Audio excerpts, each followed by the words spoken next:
Let's do it, folks. Monday Night Baseball starts right now. The following is a presentation of Snowman Sportsnet.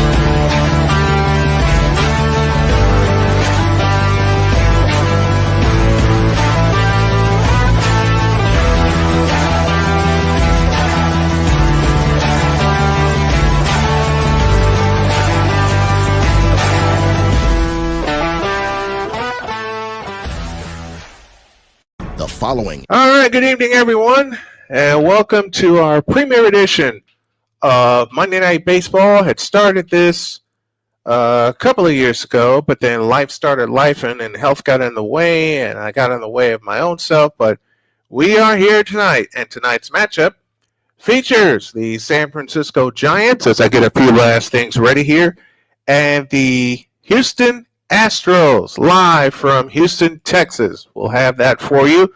Right now, I want to give you an update on the Women's Elite Eight, and it stands like this. It is Texas 23 and TCU 21 in a low-scoring game so far. And I mean that when I say a low-scoring game. Right now, we're getting ready to give you our lineups, and I want to tell you that we also have a new YouTube channel in the works. So we want to keep everybody abreast of that. Here we go with the lineups. And I'm being told to take a break. Okay, we did our intro. Let's take a break. And when we come back, we'll give you those starting lineups. And the first pitch live from Houston. This is Monday Night Baseball on Snowman Sportsnet.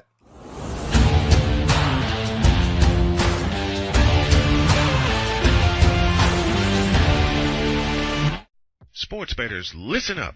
Your favorite sportsbook, BetUS.com, is back and in our 30th year of action. With live in-game betting, incredible odds with daily odds boosters, props and parlays, fast payouts, and exceptional one-to-one customer service, we got it all. And when you sign up today and use the code SNOWMAN, you will get a 125% deposit match on your deposit.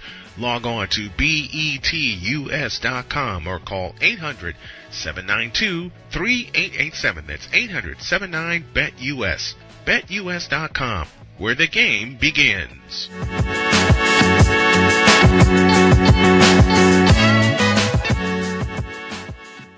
Join Ryan McCarthy. I became a Jets fan because Kermit the Frog was my favorite Muppet because he was green, and the Jets wore green. That's how I became a Jets fan. And Dustin Henry. ESPN is cashing all in on let's pay a few personalities and we'll just kind of fill in the gaps. As they walk you through all of the world of sports from their perspective. The Albany Empire, it's a literal circus. No credentials required. Where, Ryan, say the tag. Where you don't need a press pass to talk sports. Every Monday at 8 p.m. Eastern, 7 p.m. Central. On YouTube and where you can find all podcasts. SeatGeek is the ticketing app for fans like Boomstick Lady.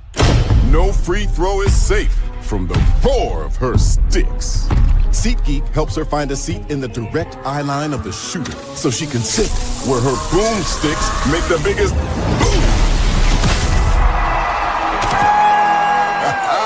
Everybody okay?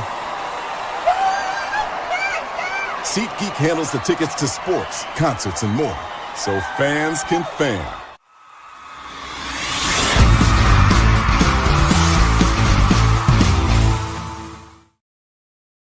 All right, getting ready for our starting lineups as the Houston Astros will host the San Francisco Giants. We will keep a close eye on the Women's Elite Eight as well. TCU and Texas are tangling right now, and it is Texas with the lead 23-21.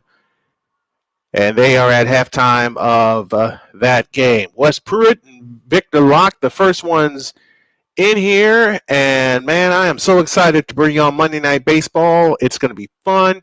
It's going to be busy, but busy, as I've often been told, is a very good thing. And this Saturday, we will have the premiere of Columbus East Olympians baseball and Columbus East Olympians athletics, as a matter of fact.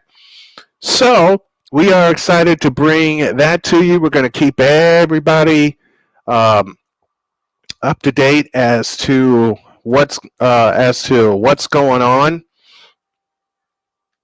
How do I get these videos for SeatGeek and such? I'm getting Wes, to answer your question, I can do some of the graphics for you. I can do some of the graphics and some of the videos for you. I'm learning video, and I want to build my portfolio. I can help you out there, and I can also do before 9 a.m. and after 11 a.m. on Wednesday through Friday this week Central Time. All right, that is perfect. Then I may use you Thursday, either Wednesday or Thursday. So figure all that out, and we'll put the whole puzzle together as we are getting back into things at Dakin Park in Houston, Texas. Pretty sparse crowd so far, but it should be filling up very, very soon. All right, time for some lineups. They look this way. For the San Francisco Giants, Lamonte Wade leads off. He'll play first base. Willie Adames bats second at short. Young-Hoo Lee bats third. He's in center field. Matt Chapman bats fourth. He's at third base. Heliot Ramos bats fifth. He's in left field. Patrick Bailey in the sixth spot. He'll catch. Wilmer Flores bats seventh. He's the designated hitter. Mike Yastrzemski bats eighth. He's in right field. And Tyler Fitzgerald bats ninth. He's at second base. Through the lineup again. Wade at first. Adames at short. Lee in center.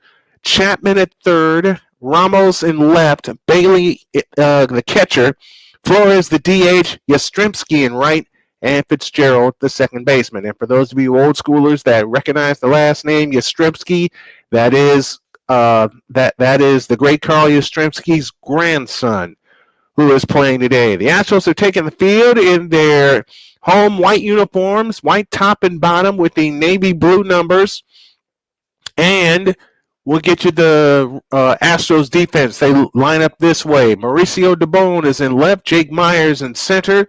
And Cam Smith is in right.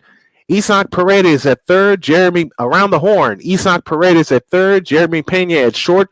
Jose Altuve, the perennial all-star, at second. And Christian Walker, 34 years of age, he'll be at first. Yanner Diaz behind the plate. He'll catch the pitching of Ronel Blano. And Blanco is making his first start of the year. Tossed a no-hitter for the Houston Astros last season. Both teams come into tonight 2-1 on the year. We'll have some polls for you as we go along. Not going to have that many commercials because changing up a few things. Last year, Blanco was 13-6 with a 2.80 ERA. He walked 68, struck out 166, and opponents batted only 190 against him, and that was the major league leader. So you're gonna get some of the best. And I got a Pumpkin behind me, I believe. Hey, Pumpkin. He'll be hopping up here any minute.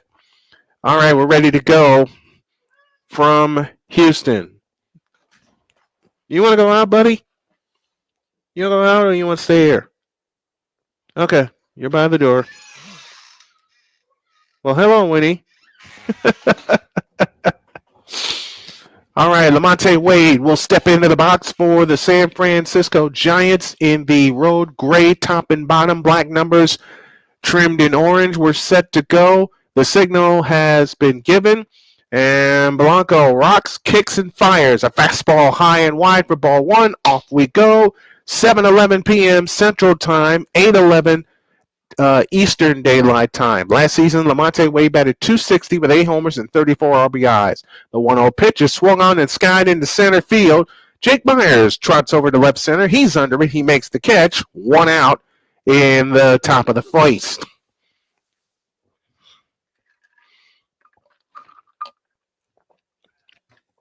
Got to bring Willie Adames to the plate. Adames was the big signing for the San Francisco Giants. And so far, he's paying dividends. The Giants come in, as I mentioned, both teams come in with a record of 2-1 on the year. Blanco's pitch right down the middle for a strike, and the count's 0-1 at 94. Adames with Milwaukee last year hit .251, 32 homers, and 112 RBIs. The 0-1 pitch, high, 1 ball, 1 strike. Adames adding a little pop to this Giants lineup, although he's not even batting 100 yet. That will change. 1-1 pitch is swung on and smacked foul. Third base side. And the count's now 1-2. Tell me your favorite teams in the chat. And if you haven't done so already, subscribe to our new channel, Snowman_Sportsnet. It's where our play-by-play will be exclusively once we get that monetized. Swing and a miss on a slider. And Adames is retired on 3 pitches. Good morning, good afternoon, good night. And quickly 2 out in the inning. I hear a Winnie Pooh meowing in the house. And I think Dr. K got a hold of her. Ronel Blano from the windup delivers a swing and a pop-up foul out of play to Young-Hoo Lee. And that's strike 1. Last season, in 37 games, he batted .262 with a couple of homers and 8 RBIs driven in. He's 3 for 10 so far this year. The windup in the 0-1. A curveball strike, and the count's 0-2. No balls, 2 strikes to the left-handed hitting Young-Hoo Lee. And Blano from the windup kicks and fires. A swing and a pop-up foul. Out of play. Count stays where it is at 1-2. 1 ball, 2 strikes, 2 down here in the top of the first. Just getting started on our Monday night baseball debut. We will also be covering the Astros and the White Sox throughout the season. 1-2, swinging a high chopper to Blano. He's got it. The toss to first is in time, and the inning is over. 1-3. On that put out. The Giants go up and out in order. 1, 2, 3. No runs, no hits, no errors, and nobody left. We go to the bottom of the first. It's the Giants nothing and the Astros coming to bat. This is Monday Night Baseball on Snowman Sportsnet and Snowman Multimedia.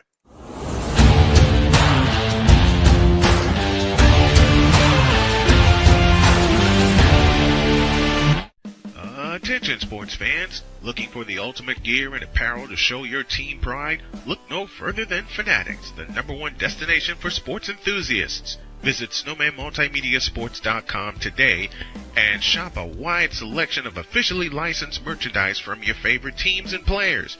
From jerseys to hats to accessories to collectibles, Fanatics has it all. Don't miss out on the chance to elevate your game day experience. Head over to SnowmanMultimediaSports.com/Fanatics and gear up like a true fan with Fanatics. Officially licensed everything.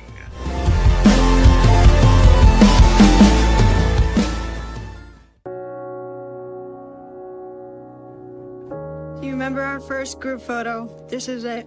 Smiles all around, even though we were all nervous. Who could have imagined that our first weekend together would soon turn into a lifetime of memories? You're an amazing young man. Your brothers and sisters really look up to you. They're a big brother. It's so cool to watch the adult that you've become, and you really have done as much for us as you think we've done for you. You know, it took 20 years, and I got my 3rd child, who was 17 at the time. There's so many rewards in life. You coming into our home was one of the greatest rewards we could have ever had. I ain't never felt so much love before in my life.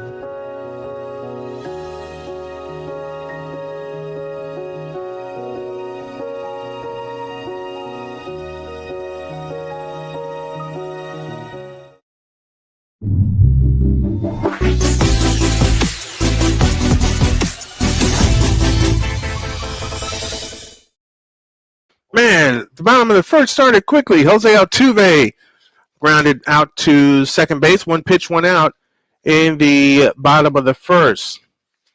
So here's Isaac Paredes batting second in the order tonight. So Altuve's retired. Paredes at third. We'll go through the order in just a moment. Paredes in the right-handed batter's box facing the right-handed pitching of Jordan Hicks. He delivers a fastball inside for ball one. Jose Altuve at second. Isaac Paredes the third. Jordan Alvarez, the designated hitter. Those are your first three. Paredes batted .238 last year with 19 homers and 80 RBIs. The 1-0 pitch is a strike at 97, and the count's even 1-1. Jordan Hicks was supposed to be the Cardinals' closer of the future. Unfortunately, Tommy John surgery took care of that. The 1-1, swing a grounder foul, third base side, and the count's 1-2. So what the Giants are going to do after a stint in Toronto is they are stretching his arm out, and he's becoming a starter. Jordan Alvarez would be next.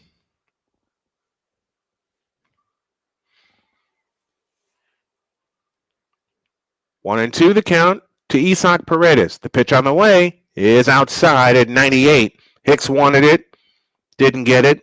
Bailey didn't get it either. Counts 2-2. Ramos, Lee, Yastrzemski left to right in the outfield. Chapman, Adames, Fitzgerald, and Wade third to first. Bailey catches Hicks. 2 balls, 2 strikes. The kick and the pitch. A swing and a slash foul off to the right. We'll do it again. So Paredes giving Jordan Hicks a battle. Jordan Hicks can still hit triple digits. Vamos Paredes, says Luis Alberto Ramirez Madrid. Thanks for tuning in, amigo. 2 balls, 2 strikes. Hicks looks in, gets his sign, quickly comes set. And the 2-2 pitch. A swing and a foul on a play to the right, and we'll do it again. That one was at 100. Hicks can still get the ball over triple digits. He has shortened up his delivery. He changed a couple of his mechanics after his surgery, and now he's exclusively, although he's a starter, working from the stretch. The pitch on the way, breaking ball outside, and the count goes full at 3-2. Tried to get him with a slider at 85. These are the new space uniforms the Astros are wearing. It's a combination of what they had the last part of the 90s in the Astrodome. The pitch on the way, outside, ball 4. Paredes draws a walk. So Paredes is aboard, and here comes Jordan, the big man, Jordan Alvarez. As he steps into the left-handed batter's box. Christian Walker, Yonder Diaz, and Jeremy Pena are the next 3. Cam Smith, Mauricio Dubon, and Jake Myers complete the order. The pitch to Alvarez is inside, ball 1 at 99. Yikes. How would you like to be? Alvarez hit a bat at .308 last year, 35 homers, 86 RBIs. That's the second time that I said hit it. Batted is the word I needed to use. The 1-0 pitch, slashed foul to the left, and the count's even, 1 ball, 1 strike.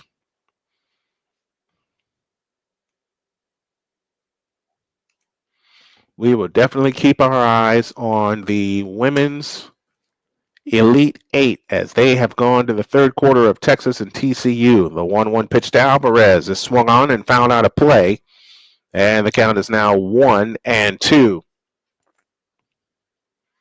2 of the 4 spots have been claimed in the women's Final Four. They belong to South Carolina and UCLA. The picture will be completed tonight, and if we have time, we'll finish the second game between USC and UConn. The pitch on the way is slashed foul on a play to the left.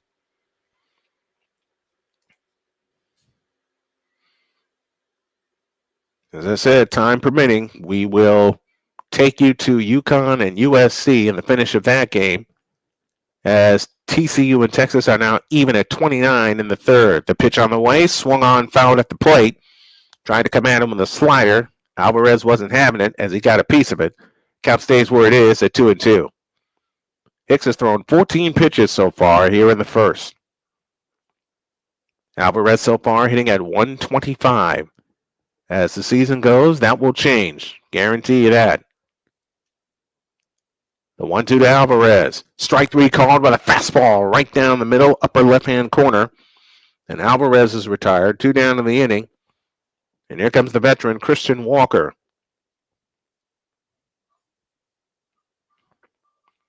Great job of painting the inside corner by Jordan Hicks against the big man, Jordan Alvarez. There's Christian Walker. Settles into the right-handed batter's box. Kicks and fires. Hicks kicks and fires. Is upstairs at 99 for ball 1. Astros took 2 out of 3 from the Mets in their home park. Christian Walker with Arizona last year hit 251, 26 homers, 84 RBIs. He is now 1 for 12 this season. A toss to first, and the runner is back.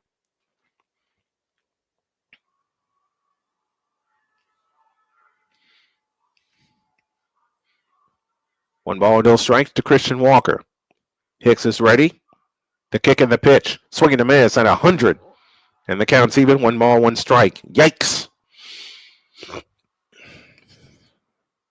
Imagine seeing 100 miles an hour coming at you consistently from a starting pitcher. Only person I can think of that can do that is Nolan Ryan. 1-1 pitch. Swinging a smash. Base hit to left center field. Around second is Paredes. He heads for third. The throw goes into second. And now the Astros are cooking with runners at the corners and 2 down in the inning. Here comes the catcher, Yainer Diaz.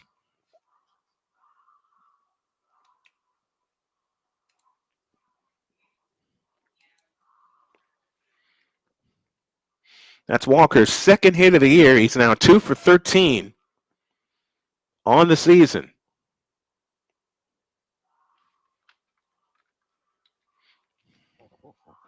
So a 2 out and 2 aboard. Here comes Yainer Diaz. Runners at the corners. Walker at first, Paredes at third. The pitch to Diaz. It's a strike at 100. The count's 0-1. Once again, man, you got 100 miles an hour coming at you from a starter who was a reliever once upon a time. Yainer Diaz last year hit 346 with runners in scoring position, and Hicks takes a step off the rubber going, I didn't like what I saw yet.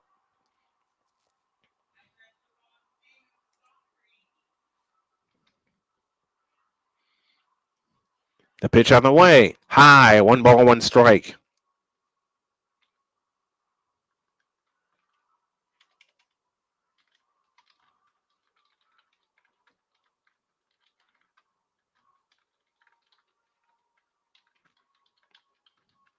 One pitch outside with a sinker at 2-1.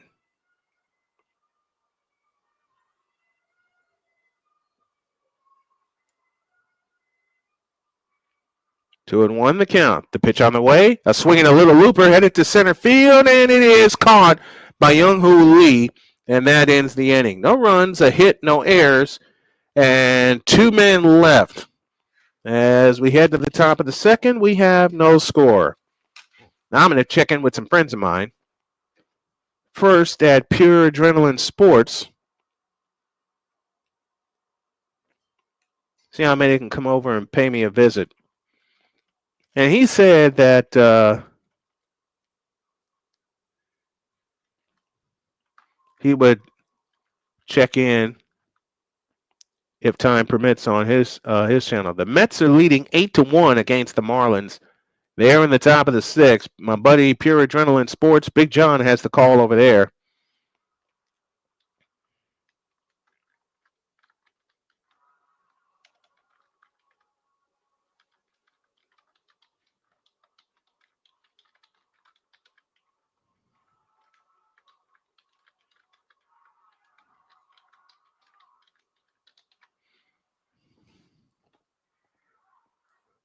Let's see if my message is ready. Yeah, it's ready. And send. Let's see if they come over. Ruben Perez says, "Let's go Mets." Well, the Mets are cooking right now, leading 8-1. against the Fish. Texas has grabbed the lead as Madison Booker made a jumper. It's 32-20. You know what? Brian got an idea.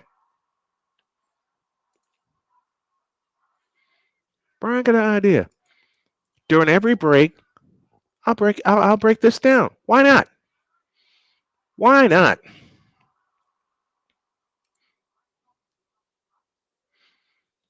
It's going to require me to grab some paperwork, but the heck with it.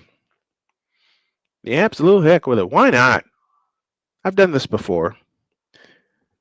It is Chapman, Heliot Ramos, and Patrick Bailey due up for the San Francisco Giants as TCU just gained possession. They have 2 fouls in the third quarter. Texas is yet to foul. Matter of fact, Texas is in the penalty. I beg your pardon. That's why Haley Van Lith is headed to the free throw line. Here we go. Top of the second inning. Matt Chapman, the third baseman, will begin things. The pitch on the way. Outside with a slider for ball one. Van Lith hits the free throw, making it 32-30. I told you we're keeping an eye on that game. Van Lith hits them both. The pitch. Outside. 2-0. Beg your pardon. 2-0. Haley Van Lith sitting on a dozen points.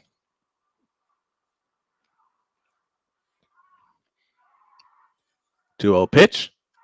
A 3-0 pitch is ball four. Beg your pardon. I missed the pitch. Oops. All right, so Chapman begins the second inning with a walk. And that'll bring Heliot Ramos to the plate.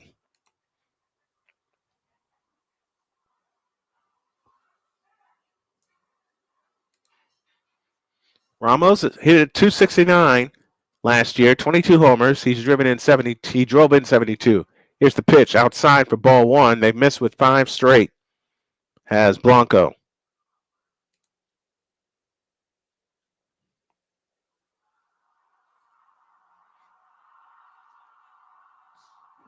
The 1-0 pitch. Breaking ball strike, and the count's even 1-1.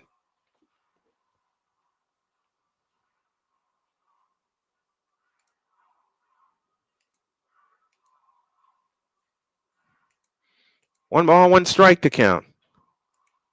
The pitch on the way. Swing and a miss on an off-speed pitch. 1-2.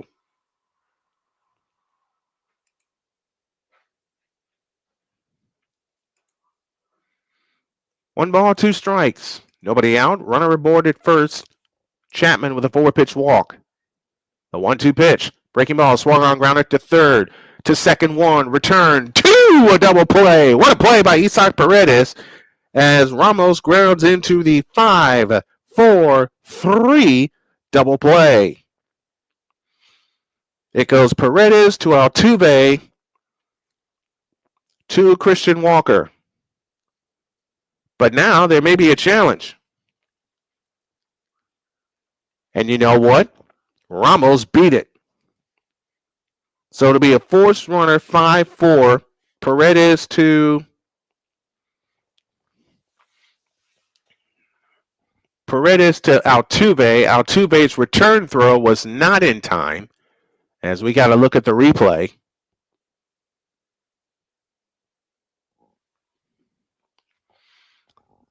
So Ramos will be on at first with 1 out, grounding into a fielder's choice.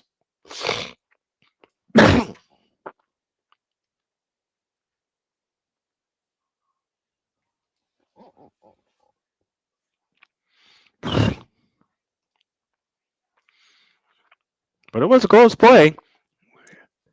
Got to give it to Ramos. He hustled down the line, and he knew immediately that he beat it out. So here's the catcher, Patrick Bailey. In 121 games last year, he hit .234. 8 homers. He drove in 46. The pitch to Bailey. Fastball strike, and the count's 0-1.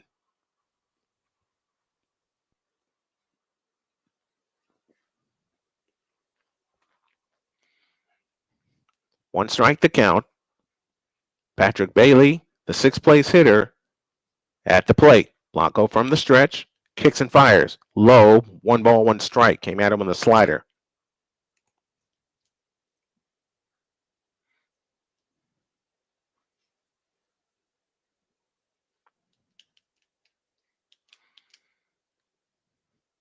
Bailey last year hit .250 against right-handed pitching. The 1-1 pitch outside, 2-1.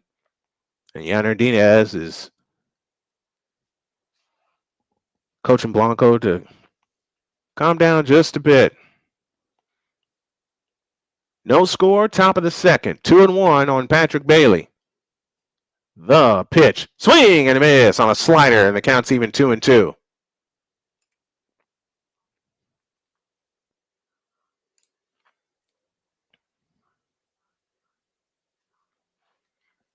The Battle of Texas for a spot in Tampa for the Final Four. And Gino Auriemma had some comments, and I agree with every one of them that he said. That's outside, and the count is now full at 3-2 to Patrick Bailey. Blanco, 1 strikeout on the night. He also has a walk that was issued this inning. 3 balls, 2 strikes. 1 out, 1 on. Top of the second, no score. The pitch on the way. Swing and a miss. Now to throw to second. Didn't get him. So a strikeout for Blanco of Bailey, and there's 2 down in the inning. Meanwhile, Texas has opened up a 6-point lead on TCU as they're counting down to the final minute of the third quarter. 39-33 Longhorns.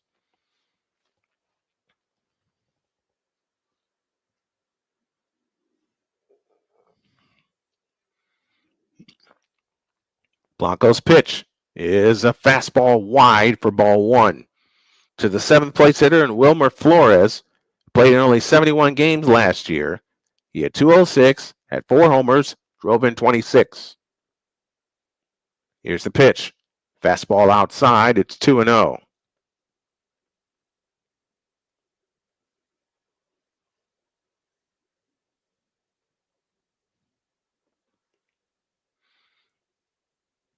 Rory Harmon is headed for the Longhorn Mets. I think she had a contact knocked out. There's a strike on the inside corner to Flores. And the count's now 2-1.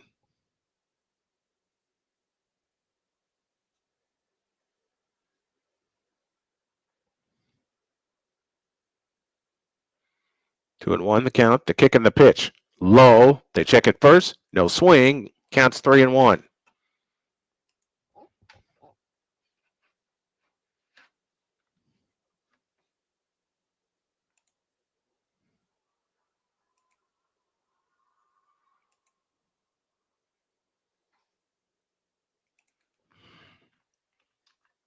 Next one. There's a strike, and the count's full 3-2.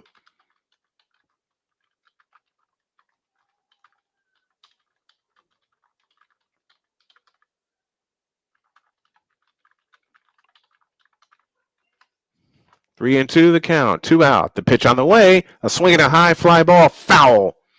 Down the left field line. Count stays where it is at 3-2. Hit that like button. Hit that subscribe button for both channels that we have going here.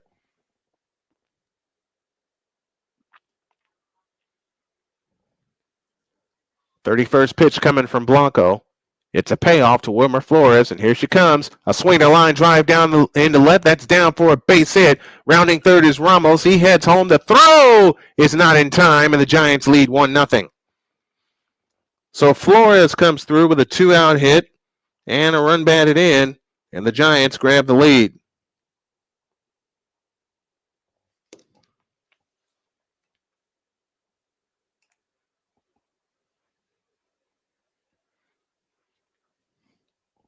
Now to bring the 8th place hitter, Mike Yastrzemski, to the plate.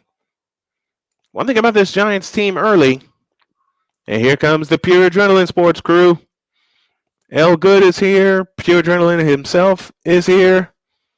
Thanks, y'all, for coming over. I appreciate it. Here's the pitch. Fastball strike on the outside corner. Counts 0-1 to Mike Yastrzemski. Last year, Yastrzemski hit .281, 18 homers. He drove in 57, and all 18 homers came against righties. The pitch on the way is a slider for a strike, and the count's 0-2.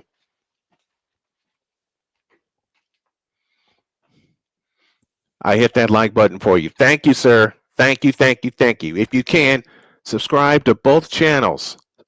This one, Snowman Multimedia and Snowman _ Sportsnet. 0-2, swinging a bouncing ball to first. Walker has it. He'll step on the bag, and that'll retire the side. But they get a run on a hit, no errors, and they leave one. 3 unassisted on the out to Mike Yastrzemski. Go to the bottom of the second. It is the Giants 1 and the Astros nothing. So the folks from Pure Adrenaline Sports, Jonathan Hartle says, hello, Snowman. Pure Adrenaline Sports Raid. I love it. I love it. Sowing some adrenaline junkie love. And I am an adrenaline junkie. I love that channel. I absolutely love that channel.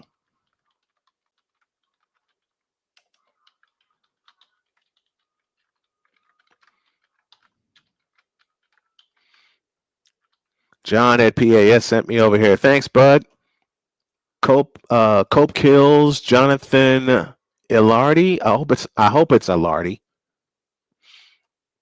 What up? Let's go Mets. Adrenaline Drive. Hey, salute to y'all. Thank you.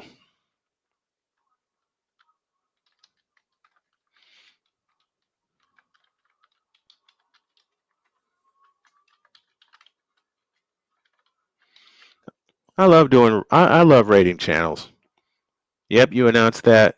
You pronounced that correctly. Okay, thank you. Thank you. Jonathan Ilardi. I wanted to be sure that I got that right. And I'm glad I did. Thank you for telling me. It's 1-0 Giants.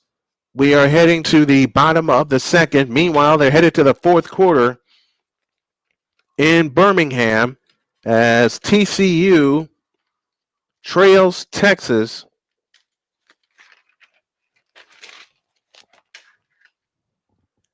To bat for the Astros will be Jeremy Pena, Cam Smith, and Mauricio Dubon. 6, 7, and 8. Dubon is the correct pronunciation. 6, 7, and 8. It's Italian, but people butcher it. Frank says hello. Thank you. Jeffrey says the Boston Red Sox lost today as Hicks delivers to Pena. That's a strike, and the count's 0-1. And let's get y'all an update for TCU in Texas. Pena hit 266 last year. There's a fastball outside. They check it first. No swing. Counts even. 1 ball, 1 strike. If we have time at the end of this Monday Night Baseball broadcast, we'll bring you the finish of UConn and USC. The pitch on the way. Swing and a miss on a slider. And the count's 0-2. It'll be Jeremy Pena, Cam Smith, and Mauricio Dubon due up. After 3 in Birmingham, Texas leads by 9, 42-33, as they look to go to the Final Four. 1-2, the count to Pena. The pitch on the way. A swing and a chopper foul. Third base side. Madison Connor just knocked down a 3. The assist by Haley Van Lith. And TCU gets back to within 6.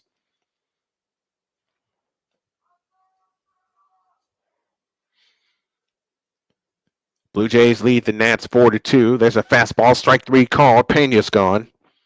Second strikeout for Jordan Hicks. And there's 1 down in the second inning. One thing about Hicks that he's learned to do is paint that corner with that 90-mile-an-hour fastball.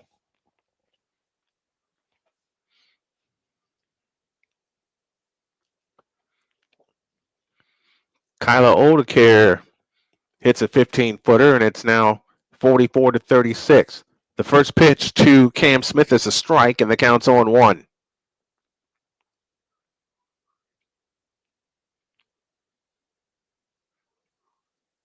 The 1-strike pitch is a slider for a strike, and the count's 0-2.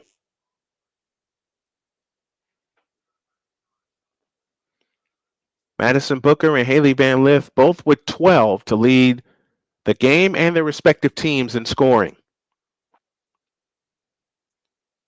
The pitch on the way. Fastball. Strike 3 called. Payne at the corner again. 2 up, 2 down, both on strikeouts. And here's Mauricio Dubon. And Cam Smith is looking, wondering, what the heck just happened?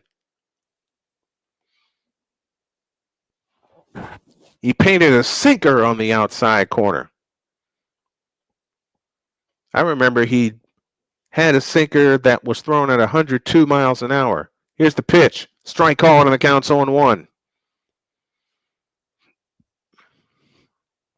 Mauricio Dubon hit .269 with 4 homers. He drove in 47 last season. The pitch on the way. Swing and a miss, and the count's 0-2, and Dubon knew it.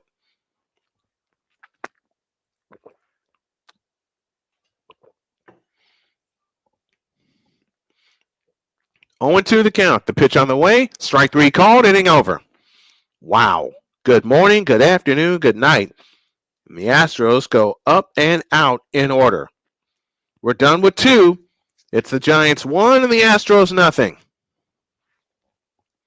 Now I want to thank everyone from Pure Adrenaline Sports that came by on a raid. I appreciate you very, very much. Charles Adderley is here. Do you know of Pena for the Houston Astros? I believe he is from Rhode Island. I believe you're right. Deron Rivera checking in. Stanley Babbage. Happy birthday, Stanley.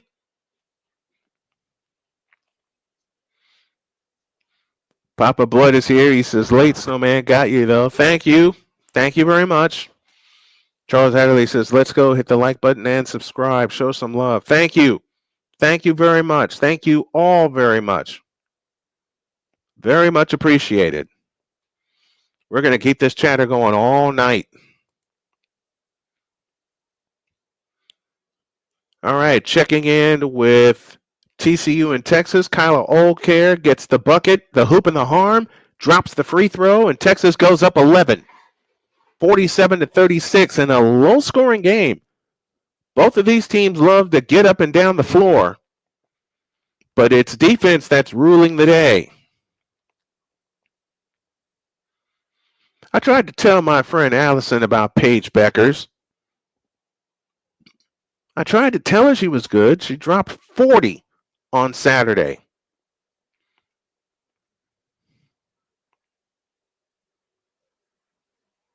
Tyler Oldcare is excited. We go to the top of the third. Todd Callis, Jeff Blum on the Astros television call. Van Lit's free throw is good. 47-37. 8:07 left in the money period of that game. Blanco winds and fires. A curveball outside for ball 1 to the ninth place hitter, Tyler Fitzgerald, the second baseman. Van Lith missed the second one, and the Longhorns have the rebound. There's a strike with a slider, and the count's even 1-1. Booker's jumper, got it. 1-1 pitch, swing and a miss, and the count is 1-2. Madison Booker with 14 points and 6 rebounds, and Texas goes up a dozen, 49-37. The 1-2 pitch to Fitzgerald is low and outside, and the count's now even at 2-2. TCU just turned the ball over. As mentioned, if time permits, we'll turn our full attention to the end of USC and UConn, which should be at Donnybrook. The pitch on the way. A 2-2 pitch is grounded foul up the first baseline. Count stays where it is at 2-2.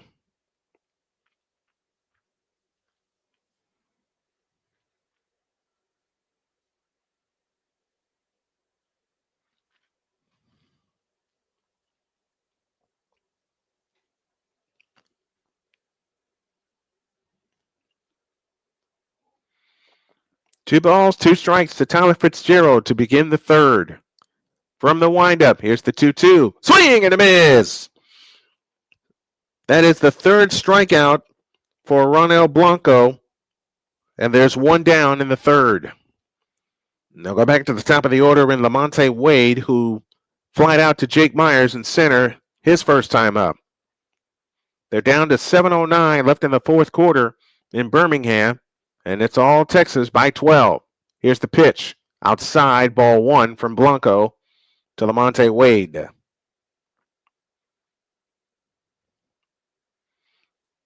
Oh, and 1 the count. Or the 1-0 count. 1-0 pitch. High with a fastball. And it's 2-0. It's going to take me a couple of reps to get back into this. Haven't been doing it for a while. I may do an episode later on why. There's a strike with a slider, and the count is now even. 1 ball, 1 strike.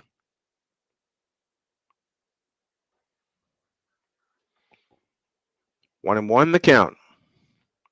Blanco winds up and delivers. A swing and a drive into right. Going back and making the catch is Cam Smith. Able to run it down in right field with the ball sinking quickly. 2 out in the inning. 2 flyouts for Lamonte Wade.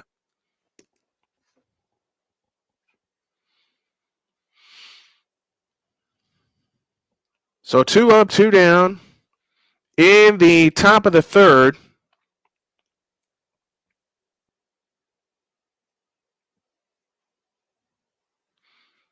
And that'll bring Willie Adames to the plate. The pitch to Adames is grounded foul, third base side for strike 1. Booker's baseline jumper is no good, but a foul is called. And that'll send Madison Booker to the line to shoot 2.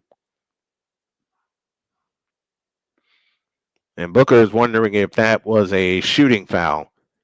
Here's the next one, way inside. The count's even. 1 ball, 1 strike. Sedona Prince is fouled out for TCU. And she fouls out with only 4 points in the game.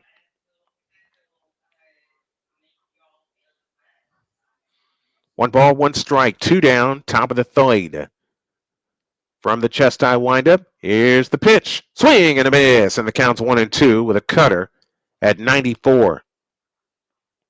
That's scary if you can throw that kind of off-speed pitch at 94. Madison Booker, jumper right baseline, good. She's got 16. And Texas goes back up 12. 1 ball, 2 strikes, the count to Willie Adames. From the windup, here's the 1-2 pitch. Swinging a high pop. Right side, Christian Walker giving chase in foul territory. He's got it with a one-hand catch. And the inning is over. So the Giants go up and out in order in the top of the third. We go to the bottom. 1-0 in favor of the Giants. And now we turn our attention to Birmingham, Alabama. Madison Booker has it at the top of the circle between the rings. 11 to shoot. Old Care back to Booker. Booker on the drive to the right. Bounce pass right corner to Harmon. Back to Old Care. A lefty hook. Banked it in. And the Longhorns are now up 14. 53-39. Against pressure, they have it in play to Van Lith. And here come the Horned Frogs. That pass is tapped out of bounds. It'll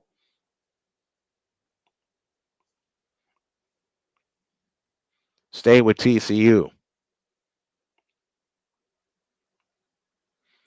But Texas is up 14, and it looks like they are on their way to the Final Four in Tampa. Madison Booker gets a breather.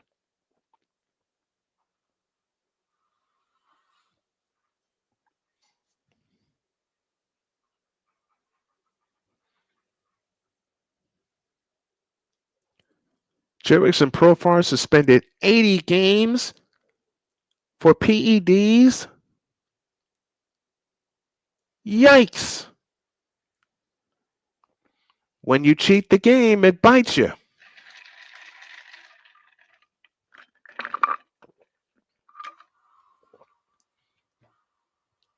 When you cheat the game, it bites you. That's it, and that's all. Here's a 3 on the way. That's no good. Texas rebound. See, I want to find a way to fit a game room. I want to find a game room somewhere that has all the old games. Hey, Bill. Thanks for checking in tonight. Much appreciated.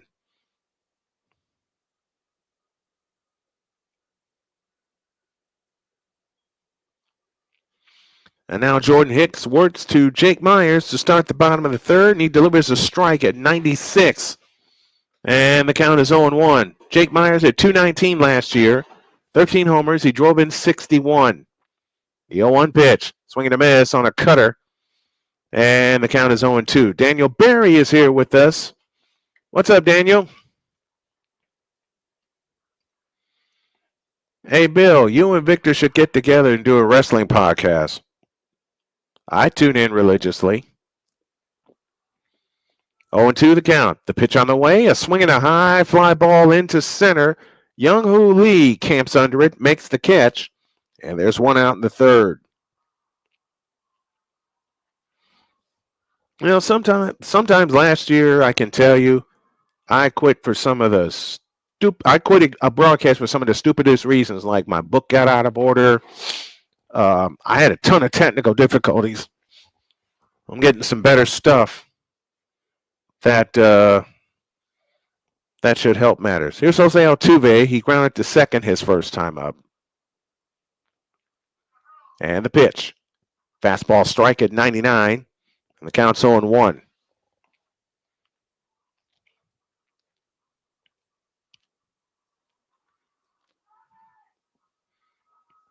The 0-1. A sinker for a strike at 98.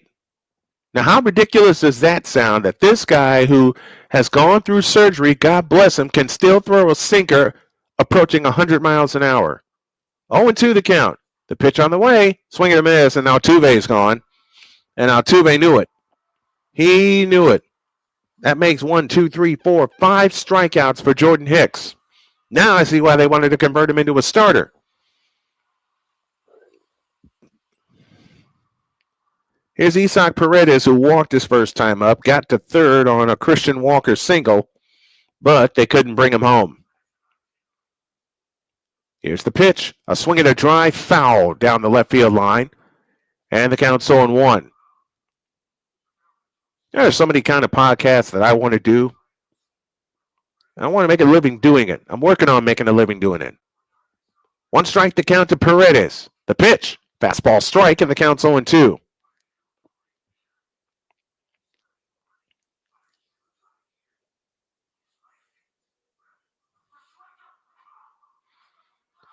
Oh, 0-2 pitch, way outside with a slider, and the count's 1-2. Bill, I think you and Victor would kick major butt on a wrestling podcast. I'll come on a couple times. I'll add a little old school to it. The pitch, a swing and a ground ball headed to short. Up with it is Adames. Toss to first is in time. Inning over. We're just rolling right along. 6-3 on that putout, and that'll take care of the Astros. The last 7 have been retired by Jordan Hicks. We go to the top of the 4th. It's the Giants 1 and the Astros nothing. See, I like chopping it up with you guys. And you're doing a good. Thank you, Bill. Thank you. What I have to, my wife and I were talking earlier today about glows and grows. And how that works is, your glow is one thing you're going to brag about. Your grow is where can you get better? I can answer part of that right now. I'm glowing because I'm back on the play-by-play mic doing a baseball game. And I'm following my heart. I had planned to do the Women's Elite 8, but something pulled me toward this maiden voyage of Monday Night Baseball. The grow, getting consistent, and getting better. Those are the only 2 ways I'm going to grow both my channels, and I will grow them. I will grow them. Karen doggone it. We just picked up 3 subscribers tonight on the main channel. Thank you to whomever subscribed. If you did subscribe and you're still here, shout yourselves out. Matter of fact, I can shout you out. It's Cope Kills from Pure Adrenaline. This is like when I started the new channel exclusively for play-by-play. I'm following the pattern of a couple of friends of mine. I'll have the dual cast going on Snowman Multimedia as well as Snowman Sportsnet. But what I want to do is get Snowman Sportsnet to the point where it can stand on its own, have it monetized, and I can offer memberships on that channel. Can't do it on the main channel. Here we go to the top of the 4th, and a swing and a miss by Young-Hoo Lee for strike 1.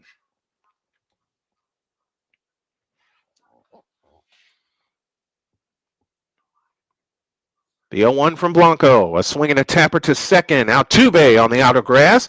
Throws to first, and it's in time. 1 down in the 4th.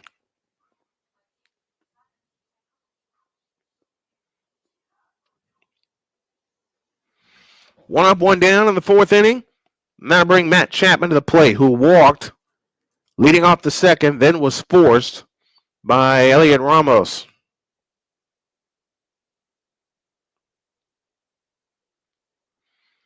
Blanco winds and fires to Chapman. It's outside for ball 1. Bill says it's a serious crime that Snowman doesn't get a bigger following. I appreciate that. I really do. The windup and the pitch. It's a fastball strike on the outside, and the count's even 1 ball, 1 strike. I'd love to have a bigger following, given the fact that I'm through cancer, I'm getting healthy, the wind and the pitch is a strike, and the count's 1 and 2. That's a slider. Bruce Marmy, hello, Mrs. Snowman. John at PAS sent me Pure Adrenaline Sports. Thank you very much. Do me a favor to whoever comes in, subscribe. If you haven't subscribed to the main channel, please do. And if you also can couple it with a subscribe to Snowman_Sportsnet on YouTube, that will be great. That pitch is bounced in front of the plate, and the count's 2 and 2. Chapman walked his first time up. 1-0 Giants. They have 1 hit in the ball game, and that was the single that drove home the run. Here's the 2-2. High, 3 and 2. Michael Lyle in the house. What's going on, Lyle? Alejandro Herrera is with us as well. Thank you, Alejandro. And Lyle, I love you, brother. Thank you for joining in. And Bill, same message to you. From the windup, the payoff pitch. High, ball 4. The dreaded walk once again. And that's the second time Chapman's walked tonight. A walk can lead, and Victor can tell you this because he's a baseball rat, and I know Mike Lyle can tell you this because he's a baseball rat. A walk can lead to damage. And remember, they nearly turned a double play, the Astros did, in the top of the 2nd, but they didn't, and that's what led to the run. Here's a sinker for a strike from Blanco to Elliot Ramos, and the count's 0-1. Ramos reached on a fielder's choice that turned into the only run of the ball game so far. The 0-1 pitch, swinging a foul out of play to the right, and the count's 0-2. Michael, we've watched baseball for many, many moons. A walk can lead to damage. That's why I always say the dreaded walk. 0-2 to Ramos. Blanco sets. The pitch. Outside corner, missed it, throw to second, safe. So Chapman in with a stolen base, and now he stands in scoring position, and there's that walk paying dividends for the Giants again.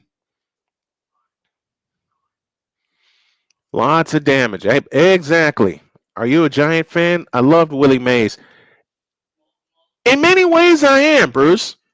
I've loved Jack Clark when he played with him, Will Clark when he played with him. 1-2 the count to Ramos. The pitch on the way. Swing and a miss on a slider. 2 down of the inning. So that takes care of Ramos. That makes 4 strikeouts for Ronel Blano. And we're locked in a pitcher's duel, folks. If I have to pick 2 of my favorite Giants from the World Series teams, they will be Buster Posey and Pablo Sandoval. Here's the pitch to Patrick Bailey. It's low and inside for ball 1. Man, I've seen walks turn into so much damage.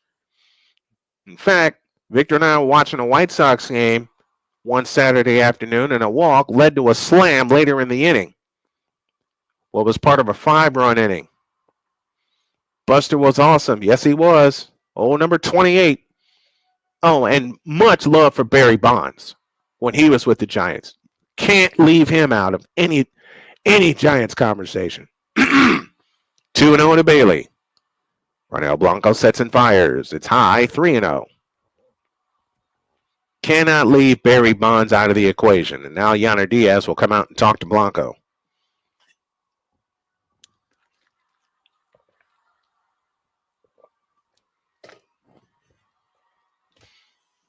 You know who else I love when he was with the Giants? Madison Bumgarner. He was deadly. I don't know how he's fallen off so badly, but he has.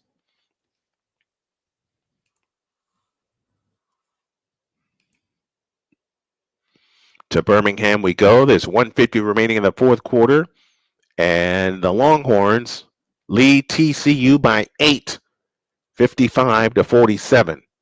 This is after leading by 9 at the end of 3. Play-by-play with JJ made it. He says, I made it. Yes, you did, partner. 3-0 the count.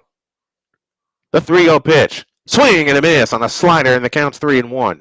If anybody, one of the best swings he had in the game, Barry Bonds, absolutely. It was short and it was sweet. And he knew when he got a hold of one. It's a shame he's not in the Hall of Fame. 3-1 pitch. Inside. Oh, gave him to him. Gave him a strike, and it's 3-2. I thought he missed that one. Looking at it, he didn't miss it. He did not miss it. 3-2 the count. The payoff pitch. Swinging a tapper foul, first base side. Count stays where it is at 3-2. I'm not a big baseball fan. I'm just here to show support for my buddy. But I can tell you, when the Cubs won the World Series in 2016, that was really wild to watch. I know. I lived in LaPorte, Indiana, and I saw a lot of that celebration make its way down there. 3-2 the count to Patrick Bailey. The payoff pitch. Swing and a miss on a slider. And he gets out of the jam and leaves the runner in scoring position. 5 strikeouts for Ronel Blano. No runs, no hits, no errors, 1 left. And he got aboard via a walk. Giants only have 1 hit, but they also have the only run of the game. They lead 1-0. Hey, JJ, I got a question for you if you're still in the chat with us. What's the, not to be biased, but Game 7 of that World Series was one of the best games in American sports that I saw. Yeah, you are being biased. Only because I've been around longer. And I've seen better. But that was wild. That whole thing, that whole year was wild. And it was all capped off by the Cubs winning the World Series. I'm a White Sox fan to my heart. Okay, first and foremost, the first team that I ever loved, was the St. Louis Cardinals. Why? Ozzie Smith. Bruce Marmy got the bad press. Yeah, Barry got the bad press. Yes, he did. He's still getting the bad press. Because if he weren't getting the bad press, he'd be in the Hall of Fame right now. Play-by-play with JJ, 3-1 year. Yep, you saw it in the NBA World Championship, which I think is a conspiracy, and you saw it in the World Series. That 3-1 comeback was done fairly. All right, the Cubs beating the Indians. That 3-1 comeback in the NBA World Championship, foul. Very, very foul. Do you think the Astros turn it around? I think the Astros run away with the West. Alejandro Herrera with the question. Do you think the Astros turn it around? Yes. Yes, I do. If they can erase a 10-game deficit like they did last year, even with some of the pieces that they're missing.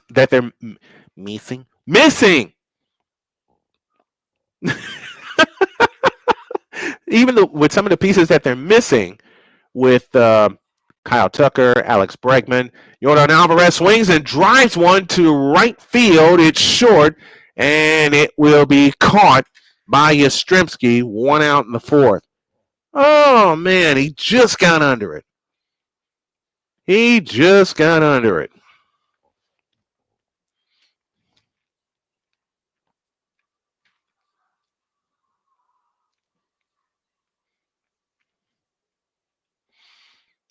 But I tell you what, though, so far the Yankees look like one of the teams to beat yet again. Bad refs cause loss of fan base. Ain't that the truth? Here's a strike, and the count's 0-1 to Christian Walker, who singled his first time up. Each team with only a hit to this juncture. How does Russ and KD choke? Oh, that's easy. Russell Westbrook wanted to control the team, and they took their foot off the gas pedal. That's easy, JJ. Yeah, OKC should have won. Absolutely, they should have won. but they got in their own way. Here's the 0-1. A swing and a smash to third. That's a fair ball. The long toss across is in time. What a play by Matt Chapman, the veteran. Hang a star on that. 2 up, 2 down in the fourth.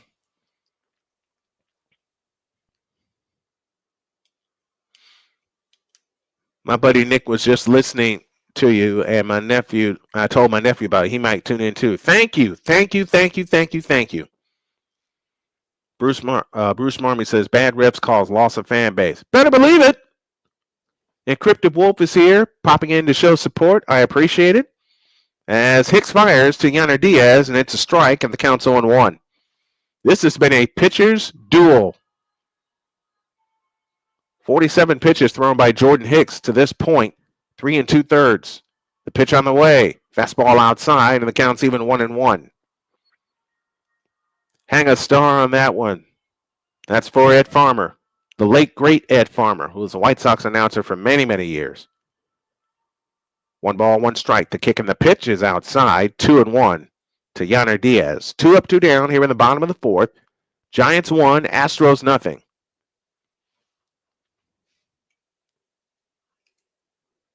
And we have a final in Birmingham. We'll get that to you in a moment. The pitch on the way is outside, 3-1. A sinker at 97, I beg your pardon. Texas becomes the third team to punch their ticket to the women's Final Four. They beat TCU by 11, 58-47. The pitch on the way is swung on and popped up. First base side, Lamonte Wade makes the catch, inning over. So the Astros go up and out in order. Nothing across. We go to the fifth. It is 1-0 in favor of the San Francisco Giants. All right, time for some fifth inning trivia. I love it when you call baseball, my friend. Thank you. That conductor pace is what baseball really needed. Well, hey, JJ, I told you some of the folks I listened to, John Rooney, Ed Farmer, who else? Jack Buck, when he did the Cardinals for many years, Vince Scully, when he did the Dodgers.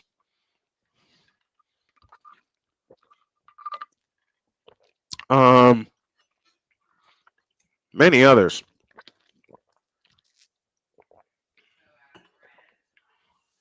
Many others I've listened to over the years. Tom Hamilton is one of my current favorites, the voice of the Cleveland Guardians. They're not you, my friend. Thank you. I'm always trying to set apart my own style of calling games. The only way to do that is to get some reps in. They're great, but I like it when you call it. Oh, man, thank you. I truly thank you for that. Top of the fifth for the Giants. 7, 8, and 9 due up for them. Wilmer Flores, Mike Yastrzemski, and Tyler Fitzgerald. 1 run, 1 hit, no errors for the Giants. No runs, 1 hit, no errors for the Houston Astros. Now, I'll tell you what. Who asked me that question? He says, I get it. Oh, I get it. Me too. I know you do. I've listened to you a lot, JJ, and you're great at your craft. Alejandro Herrera says, do you think the Astros turn it around? Let me answer his question again. Yes. Especially now with the veterans they have in the outfield. Here we go to the fifth, and Wilmer Flores takes a strike with a fastball, and the count's 0-1. Flores is 1 for 1, a run-scoring single, an RBI single. That's the only run of the game so far. The pitch on the way, outside, 1 ball, 1 strike. I've had someone ask me, how do I come up with some of the terms that I do? I've listened to a lot of baseball. The kick and the pitch, swinging a foul out of play, and the count is now 1-2 to Wilmer Flores. That slider came in at 86, and Blanco has thrown 70 pitches in 4+. But he's a power pitcher. From the first base side of the rubber, Blanco delivers high, and the count's even 2-2.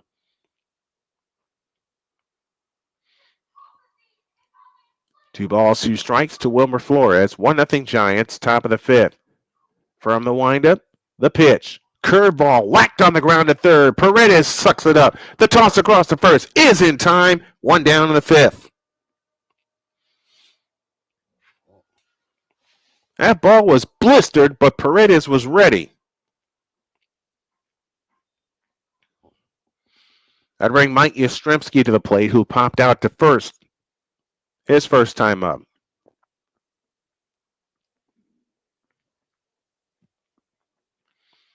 Here's the pitch. Fastball outside, ball 1. I'll tell you what, Harry Carey had a great style too. You know, he's the one that gave me nothing to cross. From the windup, the 1-0 pitch. A swing and a pop-up. Left side and out of play. That'll even the count at 1-1. Yastrzemski 0 for 1 on the night. He popped to first. His first time up. So our congratulations to the Texas Lady Longhorns. They have punched their ticket to Tampa, and they'll play Friday night. The winner of this game, USC and UConn. From the windup, here's the 1-1 pitch. A swing and a line drive into right field. That's down for a base hit. Second hit of the night for the Giants. Third hit overall in the ball game. As Yastrzemski is now 1 for 2. With a base hit to right. That'll bring the ninth place hitter in Tyler Fitzgerald up to the plate. This is not one of those kind of times where you worry about Ronel Blano and his pitch count. Tyler Fitzgerald struck out his first time up. Blano from the stretch, kicks and fires. A swing and a tap foul at the plate. The count's 0-1.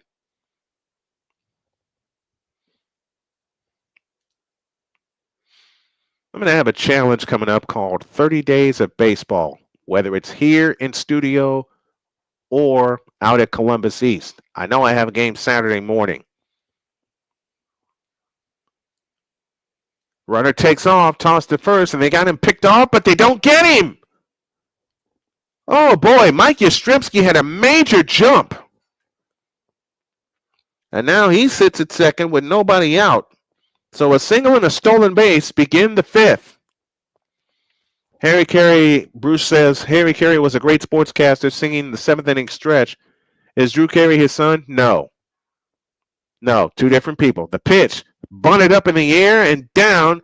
Blano has nowhere to go. So an infield single puts runners at the corners and nobody out, and this is the first legitimate jam of the night for Ronel Blano.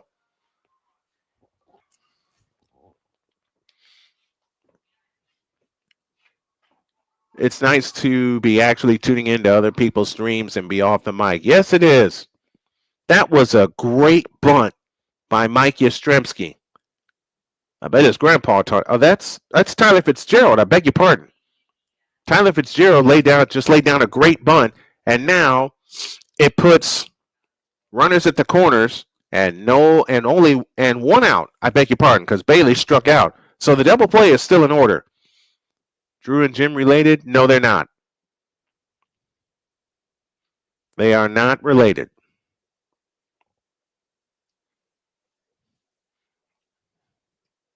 One nothing Giants here in the top of the 5th. There's 1 out and 2 runners aboard.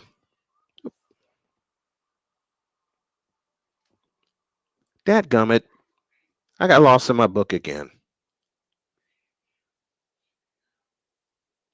Blano from the stretch. Kicks and fires. Outside, ball 1.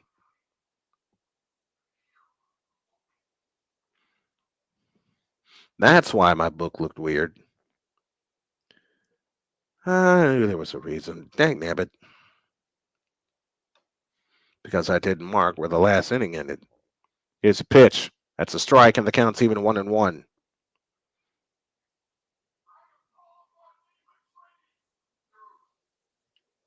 One ball, 1 strike to Lamonte Wade, who was 0 for 2. And the 1-1 pitch from Blano. A swing and a high fly ball into right. Under it is Cam Smith. He's got it. Tagging at third. And coming home to score is Mike Yastrzemski. The throw, not in time. And he was called safe Will there be a review? They have it at 2-0 so far. Yastrzemski waits. He tags and... Oh, he beat the throw. I think the question is going to be if he was out of the baseline. If there's a review, there's no review coming. So Yastrzemski scores. It's 2-0 Giants. Sacrifice fly for Lamonte Wade. And the first pitch to Adames is fouled out of play for strike one. So now the Astros find themselves down 2 runs. 2 hits in the inning. Fitzgerald at first, 2 down.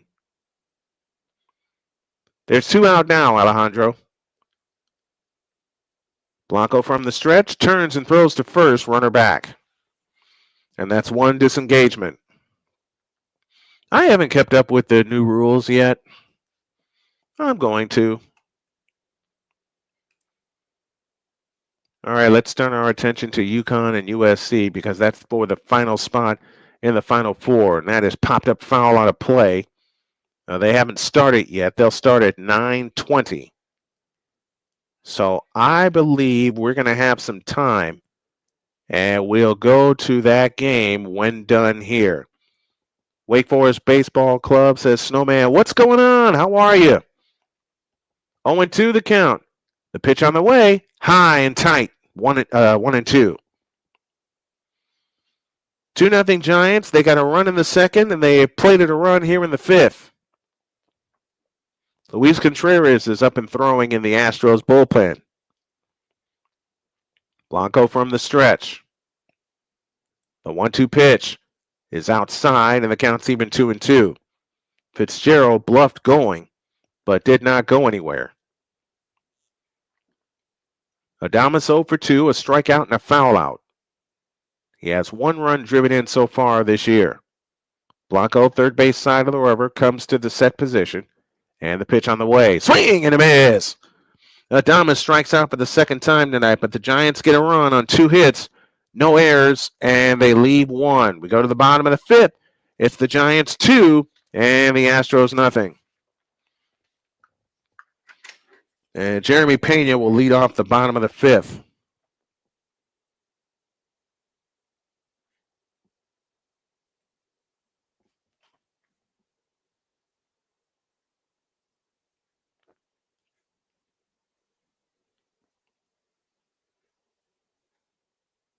Here, make sure I get my line score up there. I'd like to buy a scorebook, but I think I can do better creating one.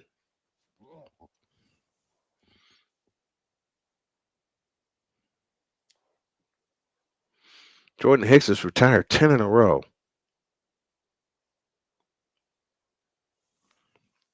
And 4 of those 10 in a row have been on strikeouts. He has 5 strikeouts for the game? Yeah, 5 strikeouts. Yeah, I think I can do better creating my own scorebook. And I mean, the scorebook I want is nice, but I just think I can do better creating one. Only problem is I don't have the press that will put it in rings. I got a 3-hole punch. I'll figure it out. I will figure it out. Always figured it out before. But I actually want a scorebook. JJ, what scorebook do you use when you do your games?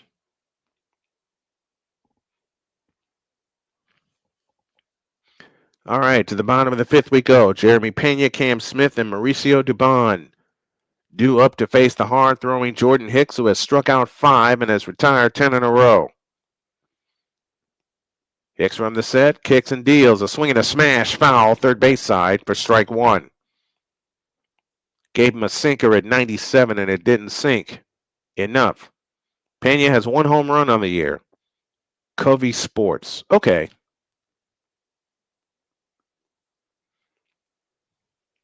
Jordan Hicks, the former reliever turned starter, 0-1 the count. The kick and the pitch. Swinging a tapper to the pitcher. Hicks throws to first. That's in time. 11 in a row retired by Jordan Hicks. There's one out in the 5th inning. 1-3 if you're scoring at home with this. Me, I just used a regular old binder. Cam Smith now steps in.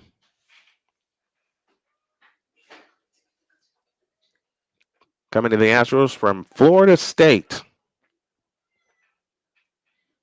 Here's the pitch. A swing and a tapper up the middle. Grabbed by Fitzgerald. Tossed to first is in time. 2 down in the inning. Hang a star on that one, too.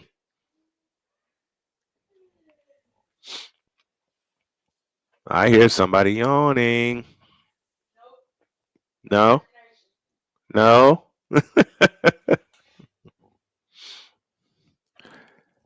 2 up, 2 down to Mauricio Dubon, who struck out his first time up back in the 2nd when Jordan Hicks struck out the side, all called. And speaking of called, there's a strike and the count's 0-1. They should be getting started right about now in Spokane.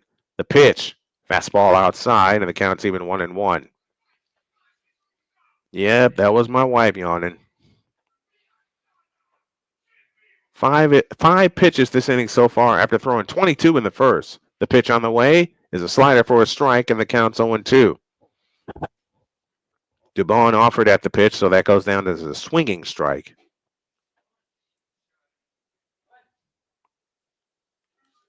One-two pitch, swing and a miss, and that's that. Dubon is retired, and so are the Astros.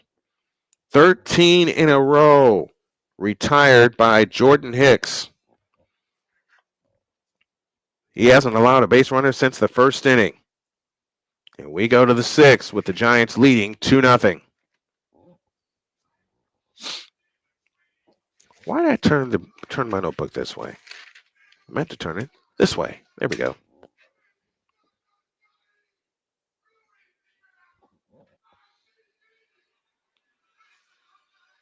There we are.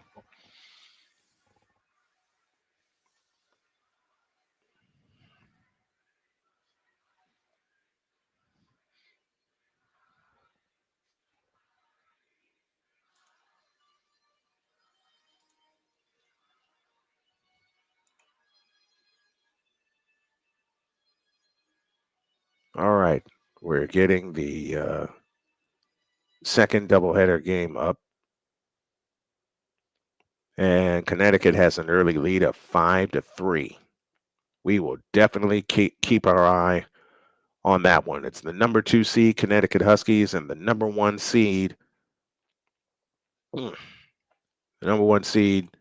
USC Trojans that are playing without Juju Watkins.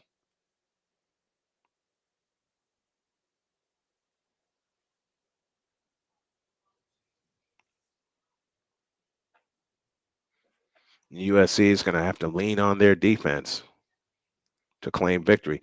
And you know what the wild part is? Because Juju Watkins is not in the lineup, Connecticut is favored, y'all ready for this, by 13.5. Do you think they'll cover that? Make your comments down below. Do you think Connecticut will cover that 13.5? I'm rooting for Page also. I felt bad for Flauche yesterday. I did too, man. Blanco starts the 6th inning with a ball inside, and the count's 1-0 to Younghoe Lee. Lee, Chapman, and Ramos with the Giants leading 2-0. Lee is grounded out twice, once to Blanco and once to Altuve. That's outside, and the count's 2-0. 2 walks on the night for Ronel Blano. He works first base side of the rubber, kicks and fires, a strike, and the count's 2-1. I felt really bad for Juju Watkins when she tore her ACL. I hate seeing that injury. Blanco works first base side of the rubber. From the windup, here's the 2-1 pitch. A swing and a slash, foul on a play to the left. And the count's now 1-2. And as I said, if time permits, we'll take a short break and we'll get you to Spokane. And I'll have the finish of that game between UConn and USC. From the windup, here's the 2-2 pitch. A curveball whacked out of play, foul. And the count stays where it is at 2-2.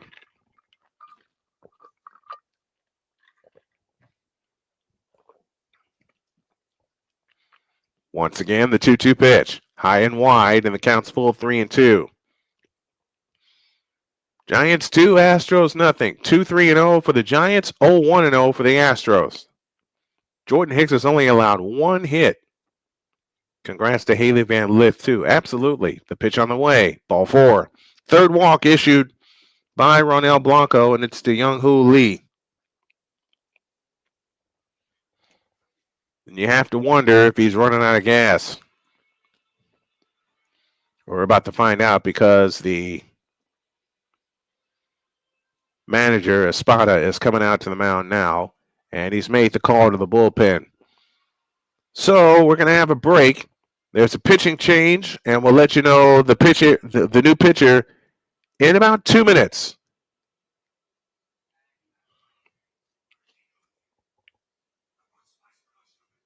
All right, let me take a breath. I'll be right back.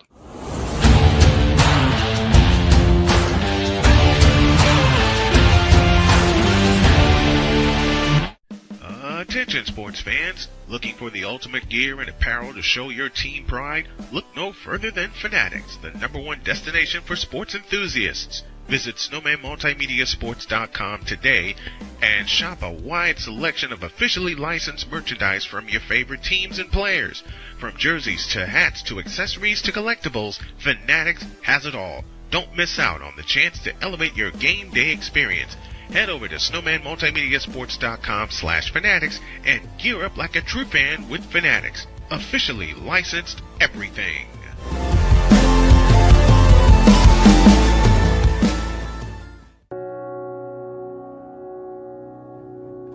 Do you remember our first group photo? This is it. Smiles all around, even though we were all nervous. Who could have imagined that our first weekend together would soon turn into a lifetime of memories? You're an amazing young man. Your brothers and sisters really look up to you. They're a big brother. It's so cool to watch the adult that you've become, and you really have done as much for us as you think we've done for you. You know, it took 20 years, and I got my third child who was 17 at the time. There's so many rewards in life. You coming into our home was one of the... All right, we're back from this call to the bullpen, and it brings us Luis Contreras, who pitched 9 2/3 this spring and doesn't have an ERA.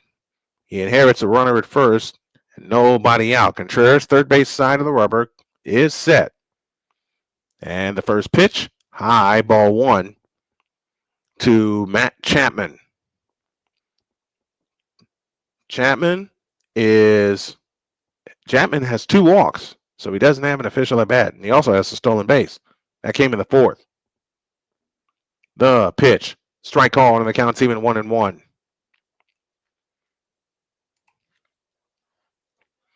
You had Haley, Angel, and a young Flauche. Yeah, they did. They did, talking about that LSU team. 1 ball, 1 strike. Contreras is ready, and the pitch is a strike, and the count's 1-2 with a slider.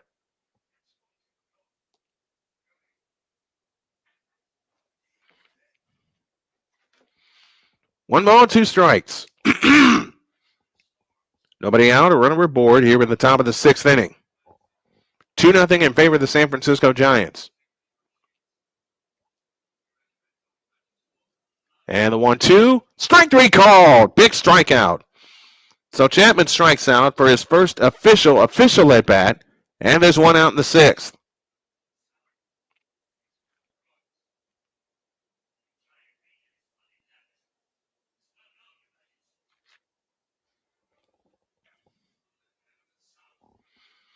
Elliot Ramos is up to the plate. He is 1 for 2 on the evening. Or 0 for 2, beg your pardon. Toss to first, runner back. That's the first disengagement by Contreras.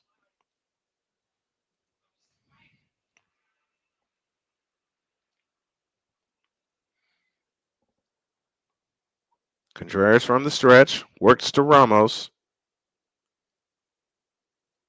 And the pitch on the way. A swing and a foul out of play to the right. And the count's on 1.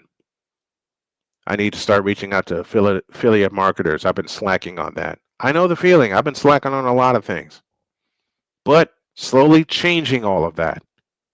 0-1 the count to Ramos.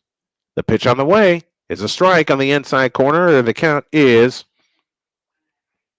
0-2. Garrett Crochet just agreed to a 6-year extension in Boston. Nice. Good for that young man. White Sox had him but traded him away. But I think they got something special. It doesn't kick in until next year. Okay. Oh, the pitch on the way is popped up. To the right side, Cam Smith, a long way to go, but Altuve is there to make the catch. 2 down in the inning. So Ramos is now 0 for 3.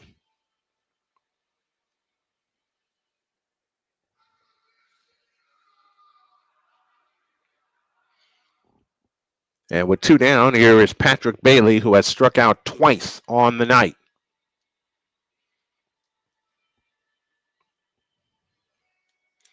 I just finished watching the Mets at Pure Drilling Sports. John said to watch your stream. Thank you, bud. Appreciate you. Here's the pitch. Low and inside, ball 1. Lee thought about taking off. He didn't. It includes an opt-out after 2:30. That's Garrett Crochet's contract. Okay. I want the young man to stay healthy. Because I think Crochet is worth it.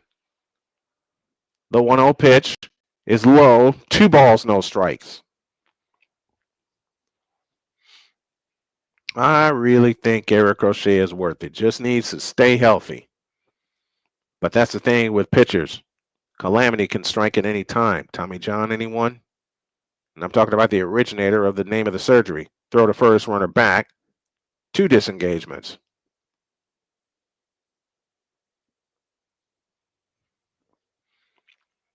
He's worth $170 million. I think he is, long as he stays healthy. Long as he stays healthy. 2-0 the count to Patrick Bailey, and the 2-0 pitch, swing and a miss, and the count's 2-1.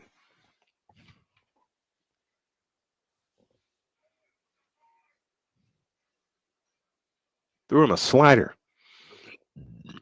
That slider clocked in at 84. 2-1 the count. The pitch on the way, another slider, and that's inside, and the count's 3-1. Ronel Blano is responsible for Young-Hoo Lee. He goes 5+, gives up 2 runs. They're both earned. He walked 3, and he struck out 5. A turn and throw to first. Back is Lee. That's the second disengagement for this batter. That was like us paying Embiid for the first time, and we lucked out. Then we wrongfully extended him. That's a lot for a risk. Well, every athlete that signs an extension like that is a risk. Here's the pitch. It's a strike, and the count's full, 3-2. So now Young-Hoo Lee will be in motion. Every athlete of that caliber is a risk when you try to extend them. And they need to do their best to stay healthy, and Embiid has not. Crochet is getting a chance to prove himself. Payoff pitch. Inside, ball 4. 4th walk of the night issued by the Astros pitching staff.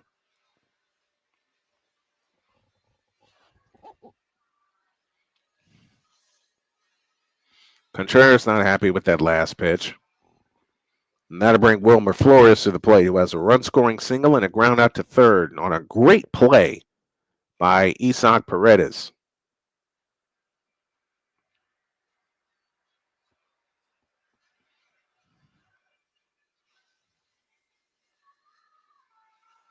It all depends. Any extension that a big-time athlete gets, it all depends on how they perform before, during, and after said extension. You brought up a great point as well with Joel Embiid.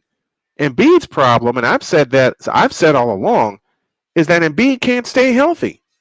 You get a chance to prove yourself. First thing you need to do is stay healthy. Wilmer Flores 1 for 2 on the night. Right-handed batter versus right-hand pitcher, and the pitch on the way is outside, ball 1. Now the slider. Contreras is relying on the sliders a lot. You have some that can live out their contract, and you have some that cannot. And the pass goes with them. The pitch. Strike called, and the count's even 1-1. And if you think about it, JJ, and I know you and I have had playful arguments about this, I still say Joel Embiid should not have been Defensive Player of the Year, or should have been Most Valuable Player, I beg your pardon, in 2023. The pitch on the way. Outside, 2-1.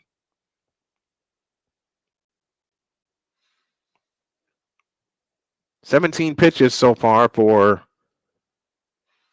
Luis Contreras in this inning. And the pitch. A swing and a drive into deep left field. That is trouble. Back at the wall, and that ball is gone. 2 walks in the inning, and they both have scored, and the Giants now lead 5-0 as Wilmer Flores has driven in 4 tonight. Boy, oh boy, oh boy. What did I say earlier, folks? The dreaded walk. And now 2 of them this inning, including Patrick Bailey, have scored. Both walks in this inning have scored. Wilmer Flores started the scoring with a run-scoring single in the second. And now he adds to it with a 3-run blast in the 6th. And it's 5-0 Giants. The pitch is inside, ball 1 to Mike Yastrzemski. Boy, oh boy. This was not the time you needed to walk people, especially when you remove Ronel Blano, and his defense was playing good behind him. The pitch on the way is low, 2-0. Now you got problems with Contreras not being able to find the plate. And the one time he does find the plate, saved the strikeout from Chapman, Wilmer Flores deposits it in the left field seats. Here's the 2-0. A swing, a smash, base hit in the center field, and this is trouble. All this is leading into trouble. That's the second hit for Mike Yastrzemski.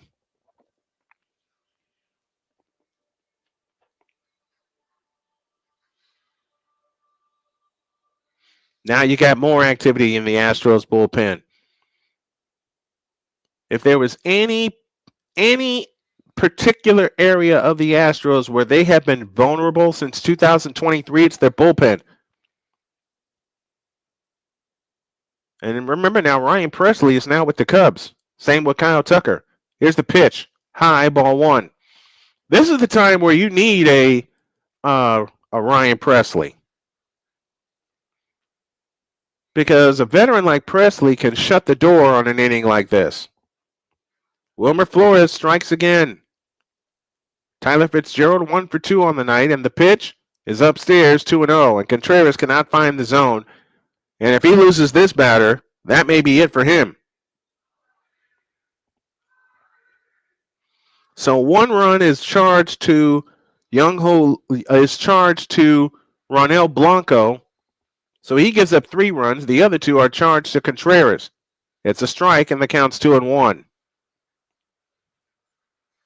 Nor Hector Neris either. Exactly.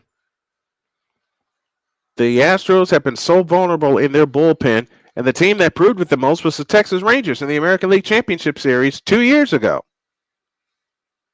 2-1. The pitch. A swing and a pop-up foul. That's out of play. And the count is now even at 2-2.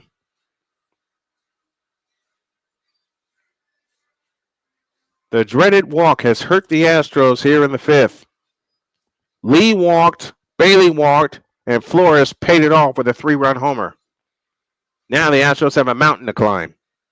2-2 the count. Turn and throw to first, runner back.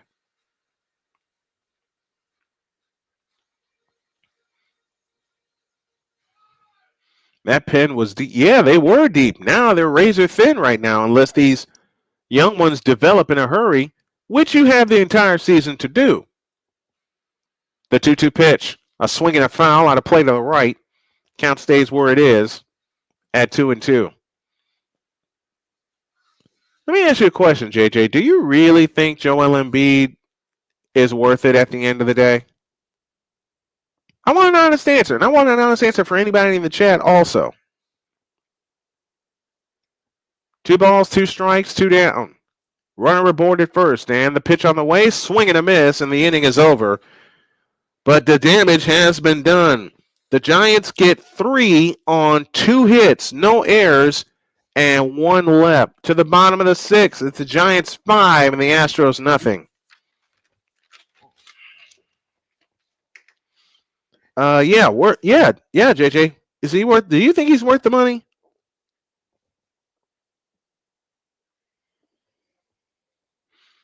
Yeah, I did these lines wrong. 9-1-2 due up for the Astros, and Jordan Hicks is throwing a minimum amount of pitches. Good answer. Good answer. Do me a favor, folks. Spread the new channel, youtube.com/snowman_sportsnet, to all of your friends, because I have a 7-day challenge of getting 500 subscribers to that channel so we can make it stand alone and can offer memberships as well. I think we saw him play his last game. Yep. And you know what happened with Joel Embiid besides getting hurt? I don't think Joel Embiid has played a full season in his 11-year career. I don't know that to be accurate, but I believe that to be the case. JJ, you're the authority on the Sixers. You can correct me if I'm wrong on that. All right, to Spokane, I beg your pardon. For an update. Number 2 UConn versus number 3 USC. And that's their national rankings. The seeds are 2-1. And UConn has the lead by 1, 14-13 in the second quarter. Myers, Altuve, and Paredes due up for the Astros. And Hicks delivers. It is outside, ball 1 to Jake Myers, who was 0 for 1. He flew out to center fielder Young-Hoo Lee. The pitch on the way, a swing and a smack to third. Up with it, Chapman. Toss across to first is in time. 1 up, 1 down in the 6th, and Jordan Hicks has retired 14 in a row.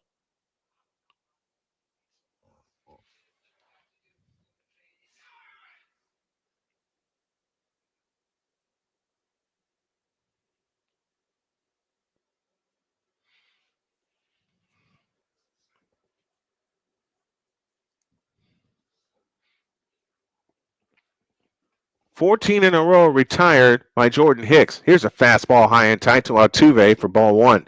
Hicks has only allowed 1 hit in the game. That came in the first when he threw the most amount of pitches in an inning with 22.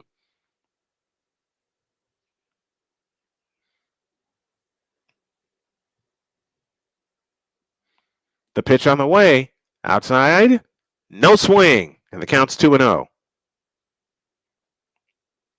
A slider at 81. Hicks has only thrown 62 pitches. 62 to this juncture. Hicks sets and fires. A swing and a pop-up foul out of play, and the count's 2-1. UConn has opened up a 5-point lead.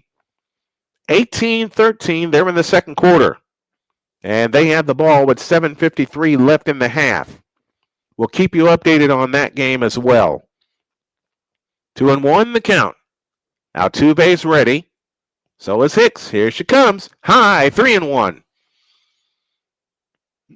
The Reds beat the Rangers 14-3. Holy cow. And the White Sox shut out the Twins 9-0. The pitch on the way is ball 4, and Altuve reaches for the first runner to reach since the first inning. And this comes via a walk, the second walk issued by Jordan Hicks tonight. Ryan Marshall gets a basket. She has 8 points in the game.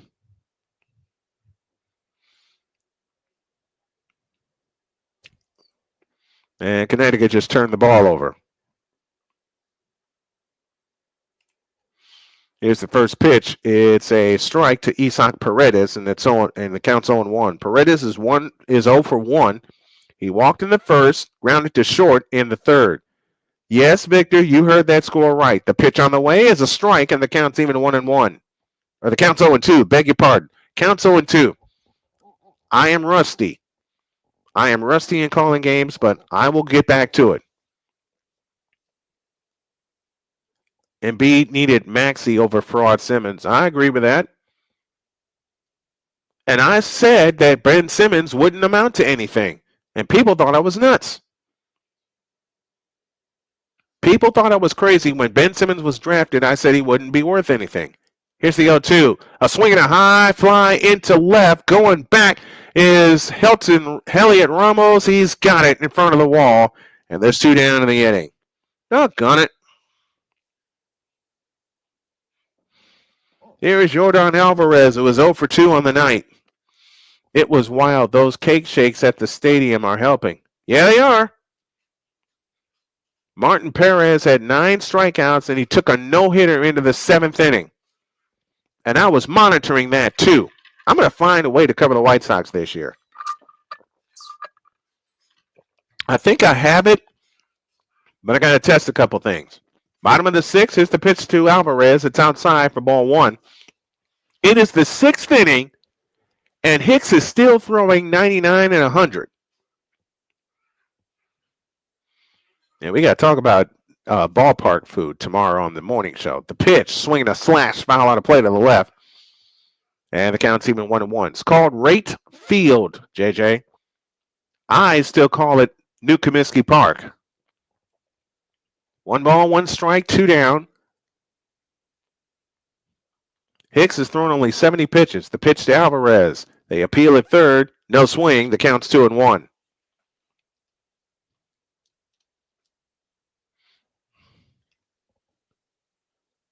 Two balls and a strike.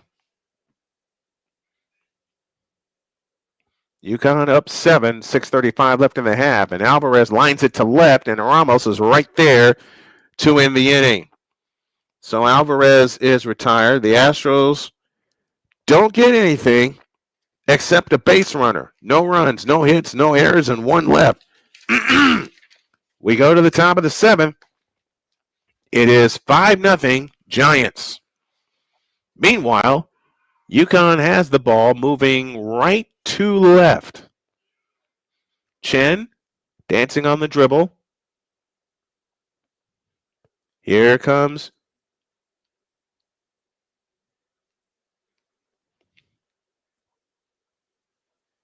AZ Fudd has no points. And USC has just crept to within 5. Pacers beat the Kings 111-109.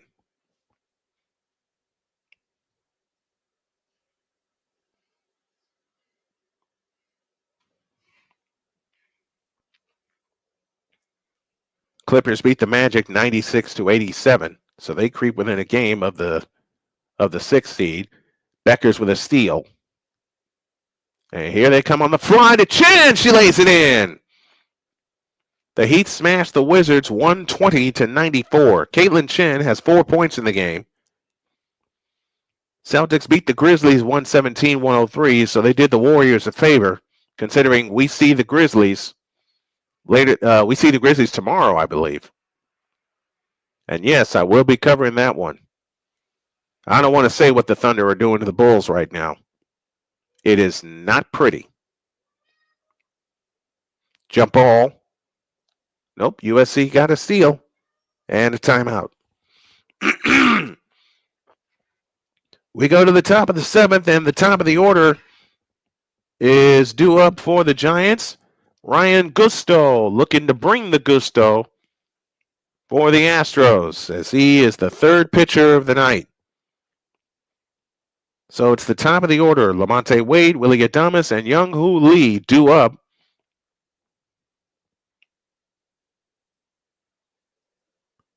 for the San Francisco Giants. As we're in the 7th, Giants lead 5-0. Gusto's pitch is a strike, and the count's 0-1.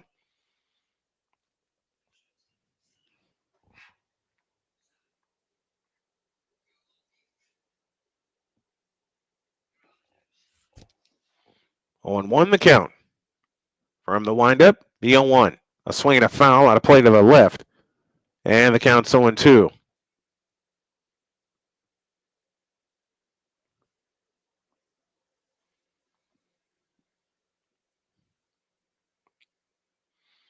Oh, and 2 the count. And the pitch on the way. A swing and a high fly ball into left center field. Going back on it is Dubon. He's got it. 1 out in the 7th.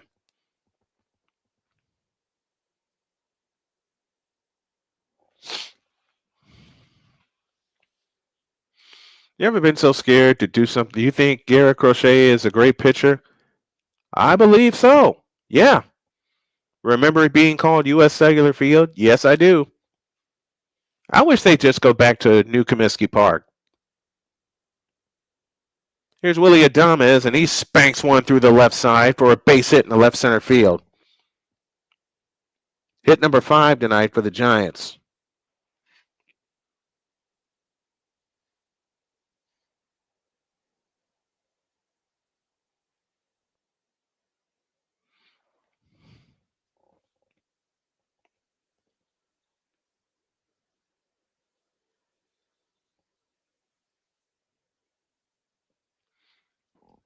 Now to bring Young-Hoo Lee up to the plate, who is 0 for 2 with a walk.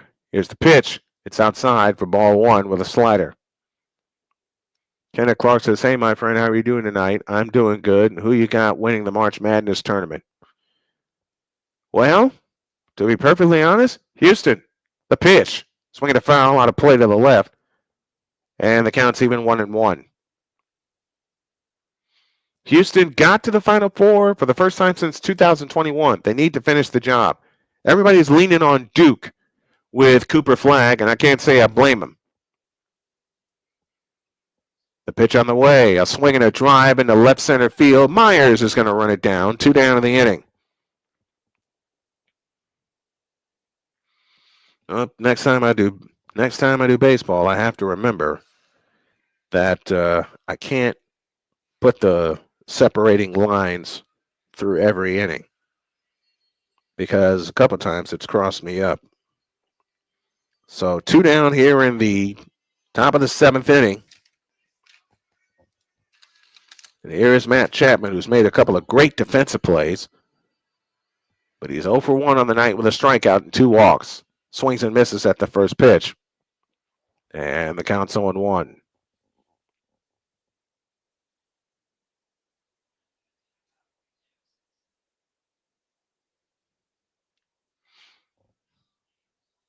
On 1 the count. And a throw to first, runner back safely.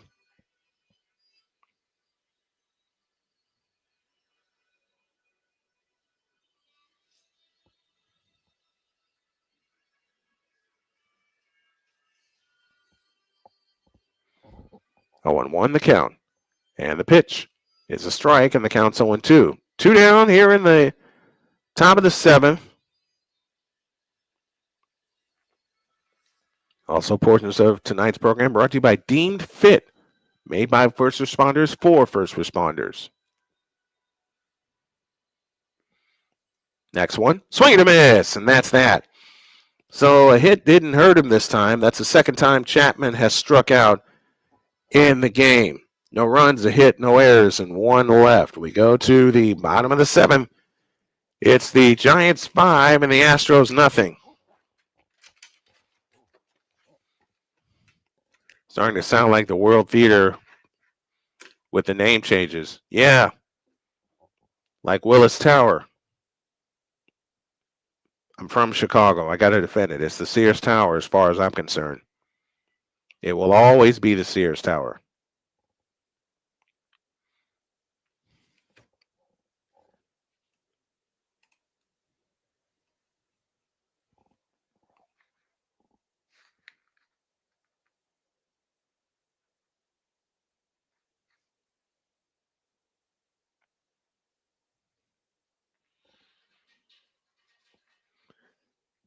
Scoreboard reads like this. The White Sox beat the Twins 9-0. The Twins are 0-4 to start the season. Angels and Cardinals are 3 apiece. They're in the bottom of the 8th. Blue Jays beat the Nationals 5-2. The Guardians lead the Padres 1-0. They're in the top of the 2nd inning. The Tigers lead the Mariners 4-0. They're still batting in the top of the 1st. The Cubs and the Athletics are warming up. So are the Braves and the Dodgers. Finals are in from earlier. It was the Royals pounding the Brewers 11-1. The Royals are 2-2 on the year. The Orioles beat the Red Sox, 8-5. It was the Phillies over the Rockies 6-1. The Reds pounded the Rangers 14-3. Mets over the Marlins 10-4. It was the Rays over the Pirates 6-1. And that's your scoreboard update.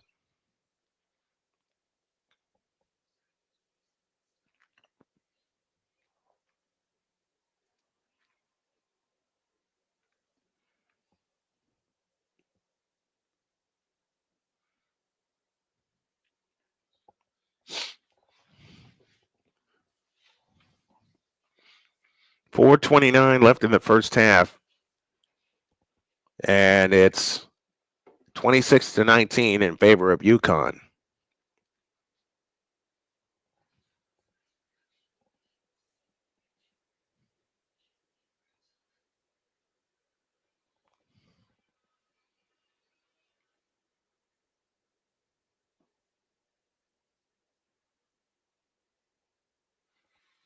I think we'll do Twins and Royals next Monday night.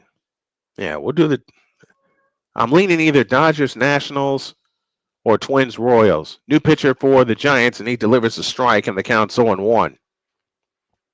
It'll be Christian Walker, Yonder Diaz, and Jeremy Pena. So Jordan Hicks goes 6, strikes out 6, walks a pair, didn't give up any runs, and he gave up 1 hit.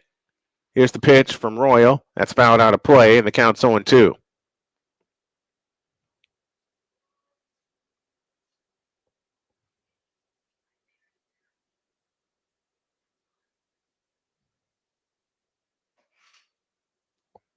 Edmundo Sosa hit a go-ahead 2-run home run to give the Phillies the win.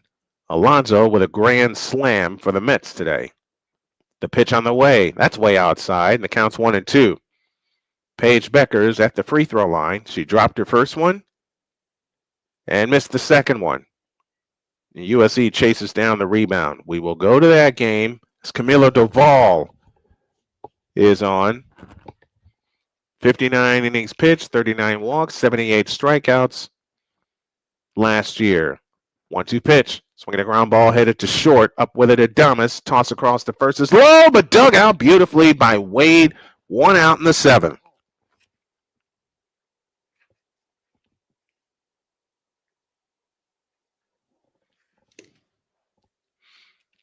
And Connecticut just came up with another steal. Here's Beckers flying in, shoots it up. Nope, foul called. Beckers shoots 2.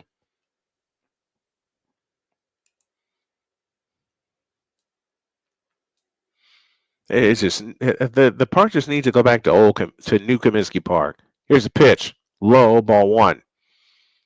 And the reason they got the 2003 All-Star game was because U.S. Cellular paid for the upgrades to that park.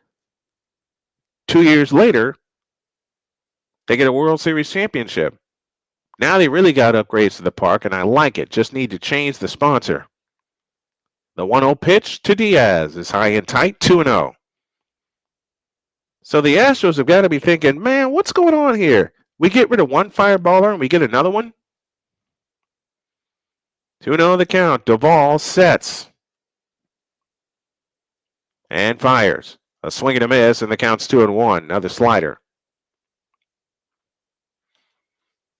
Let me just thank everybody that has come on tonight to take in this ball game and every update I brought with you. I think we're going to have time to close out. Here's a smash. Caught it short by Adames. 2 down in the inning. Even when the Astros hit the ball on the button, it's right to somebody.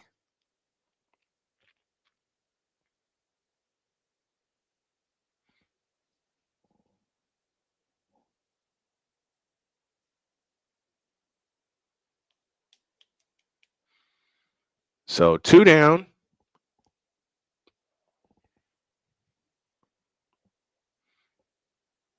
To Jeremy Pena. And that pitch is low, ball 1.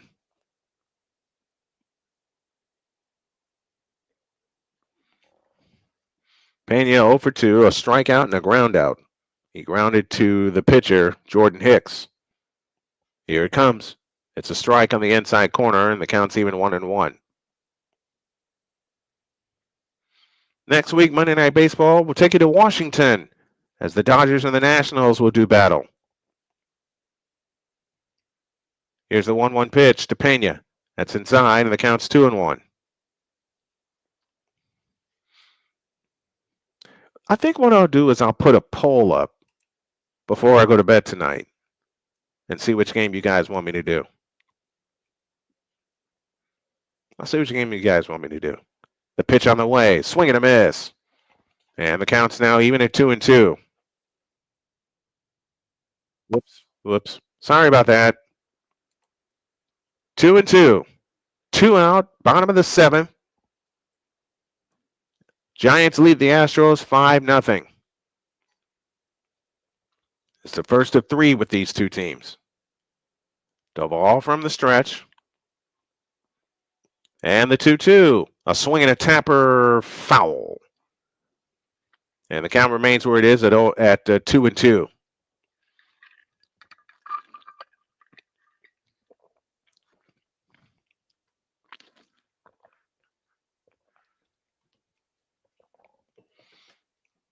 Two balls, 2 strikes, 2 down. Bottom of the 7th, 5-0 Giants. Here she comes. A swing and a pop-up. It's Chapman that will make the one-handed catch. And that will retire the side. So a pop-up to third ends the inning. No runs, no hits, no errors, and nobody left. After 7, it's the Giants 5 and the Astros nothing. I enjoy your calling. I will watch whatever you podcast. Thank you, Bruce. Hey, Bruce, did you subscribe to the new channel? If so, I'll put it in the chat again. If not, I should say, if y'all haven't subscribed to the new channel, I'll put it in the chat again.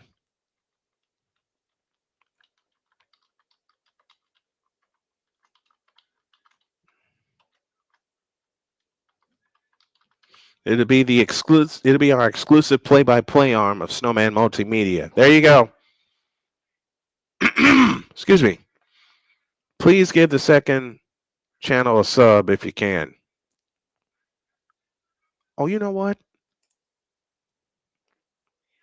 Okay.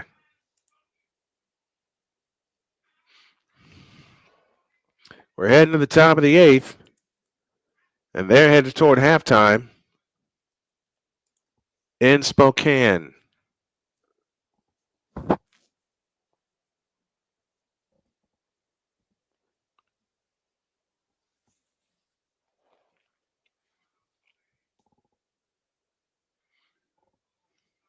So what I'll do is I'll put a poll up each week of which games you all want me to do, and whatever percentage has the most, that's the one I'll do. There are 70 seconds left in the first half, and the Yukon Huskies are up by 10. Now they're down to the final minute. Irrefin with an 18-footer, in and out, rebound Beckers. We're going to the 8th inning in Houston, and the Giants lead the Astros 5-0. 5, 6, and 7 due up for the Giants. Ramos, Bailey, and Flores. And another 3 goes down for Becker. She has 10, all in the second quarter. And now they'll play for the final shot. Beckers holds out near the timeline. I'm going to split the action here. Beckers holds 16-15. Count it down with us as we get ready to start the 8th inning in Houston. Beckers for 3. Splash. As the half comes to an end. And the first pitch to Patrick Bailey is Fouled off for a strike, and the count's 0-1.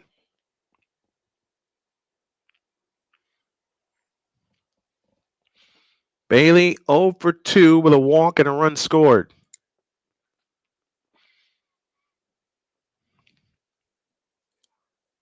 Yep. Well, that's what happened. I incorrectly marked Ramos. No. Oh, I missed it. That's why I'm in the wrong spot again. I told you I'm rusty at this. Ramos with a double, the 0-1 pitch, inside corner strike, and it's 0-2.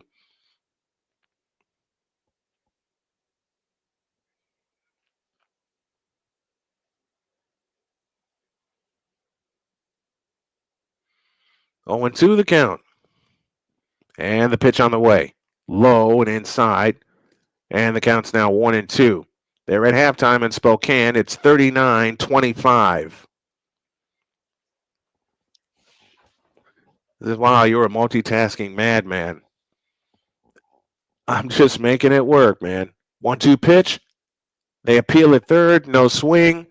And the count's even at 2-2.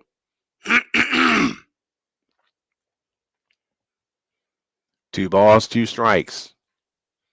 Nobody out. Runner at second and Elliot Ramos. In the top of the 8th inning. And the pitch is low. And the count goes full at 3-2.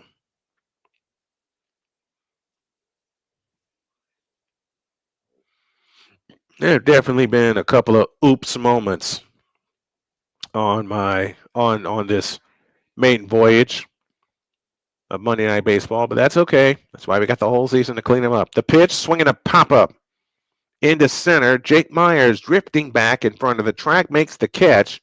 The throw will come in toward third, and Ramos tags and moves to third with 1 out in the 8th. That's a sacrifice fly for Patrick Bailey.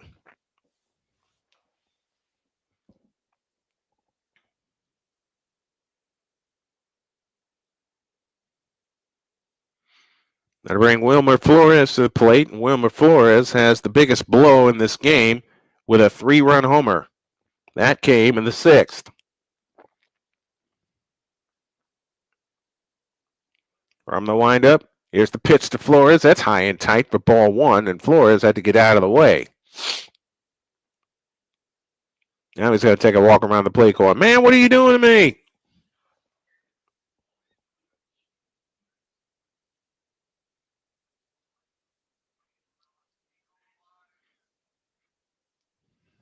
Flores is 2 for 3, a single, a home run. He's driven in 4 of the 5 runs. From the windup, here's the 1-0 pitch. A slider for a strike, and the count's even 1-1. Well, thank you to Bruce and to my buddy Bill for subscribing to the new channel. Want to get it monetized as soon as possible so it can stand on its own, and I can separate the 2 channels. The pitch on the way is low, 2-1. Wilmer Flores is streaking toward our BetUS.com player of the game.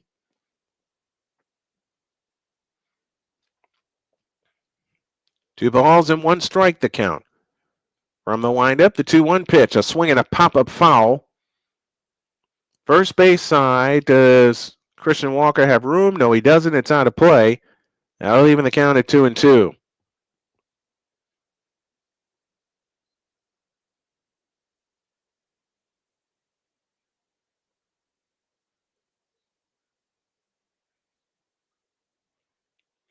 Two balls and 2 strikes to Wilmer Flores.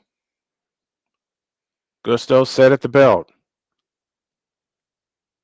And the 2-2 pitch, a swing and a smash to second. Altuve up with it. Tossed to first is in time. That keeps Ramos where he is. With the infield all the way in. And there's 2 down in the 8th. And now it'll take a base hit to get that run home. And the fellow that's coming up has the ability to do it, Mike Yastrzemski. Giants scored 1 in the 2nd, 1 in the 5th, and 3 in the 6th. And that's where we stand right now, 5-0. They've out-hit the Astros 7-1. The pitch to Yaz is a strike, and the count's 0-1.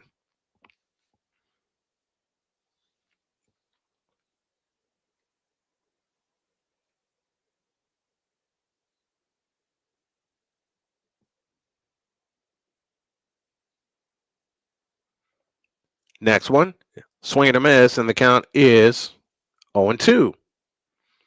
Yastrzemski is 2 for 3 on the evening. I won't bet on sports until Pete Rose goes into the Hall of Fame. I agree. Double barrel activity now for the San Francisco Giants in their bullpen. 0-2 the count.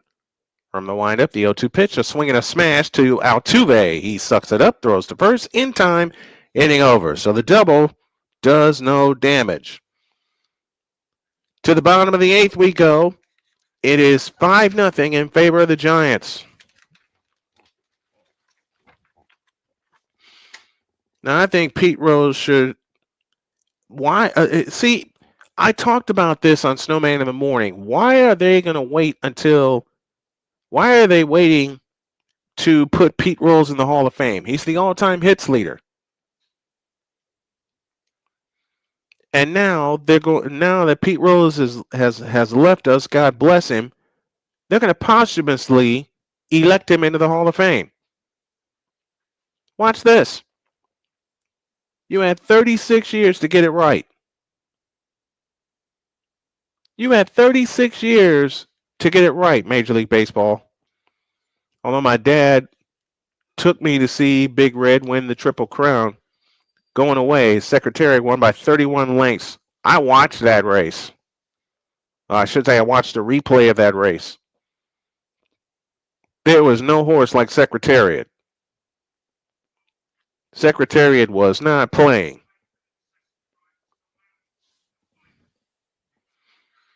UConn leads USC 39-25 at the half. And looks to be the fourth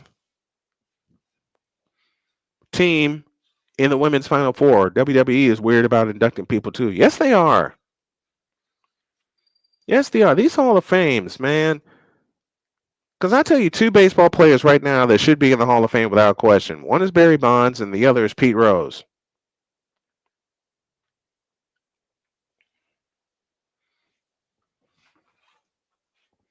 Cam Ward will lead off. Cam Smith, I beg your pardon, Cam Ward. Jeez. Cam Smith will lead off the bottom of the eighth inning.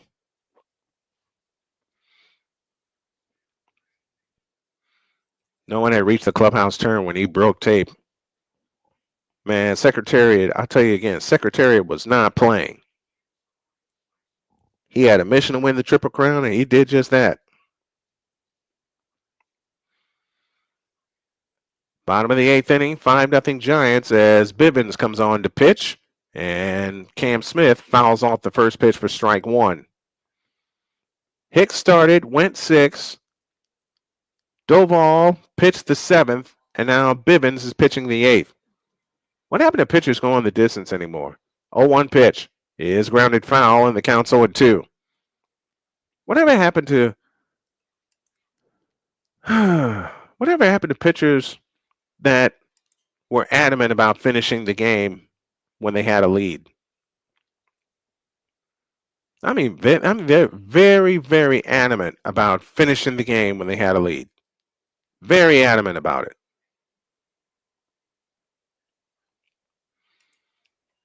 One of the best examples I can think of is Jack Morris. Game 7 of the World Series in 1991. 0-2 pitch, low, 1-2. Oy, oy, oy. 1 ball and 2 strikes.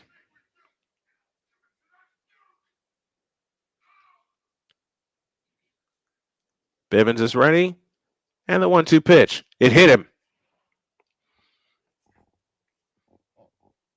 So that is only the 4th base runner of the night. Cam Smith is on with a hit by pitch.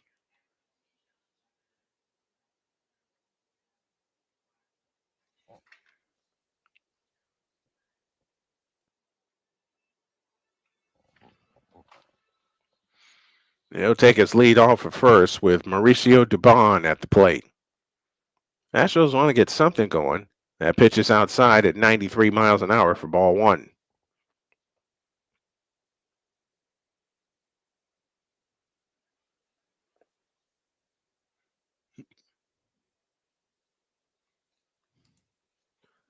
One ball, no strikes the count. The pitch on the way, a swing and a line drive to second. Gathering in is Fitzgerald on a bounce. He tosses it to first in time. And there's one out in the eighth with Cam Smith headed to second.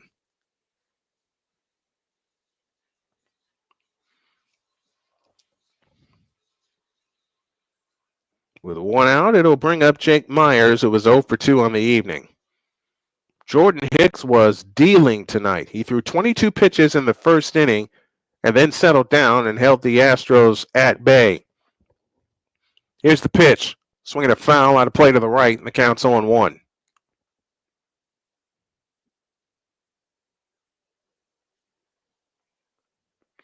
Stick around, folks. If time permits, we'll take you to Spokane, Washington for the finish of UConn and USC for a spot in the women's Final Four. The 0-1 pitch to Myers is inside. The count's even. 1 ball, 1 strike.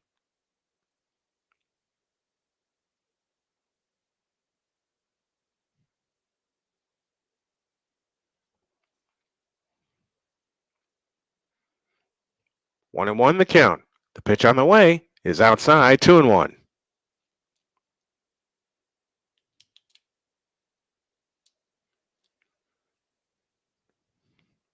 Two balls, 1 strike.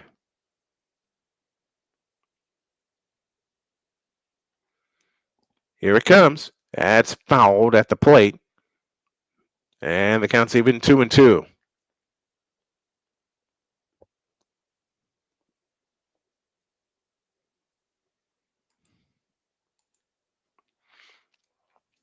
Base runner is a start. I love complete games, Bruce. I love complete games because that's the endurance factor for me. Next one, outside, the count's full 3-2.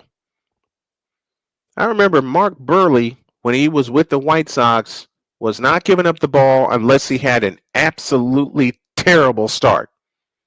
And when I say terrible, I'm talking about more than 6 hits and more than 5 runs. The payoff pitch, swing and a miss. And there's 2 down in the inning, and Myers is retired. He's now 0 for 3. That'll take us back to the top of the order when Jose Altuve, who was 0 for 2 with a walk on the inning, on the night, on the evening.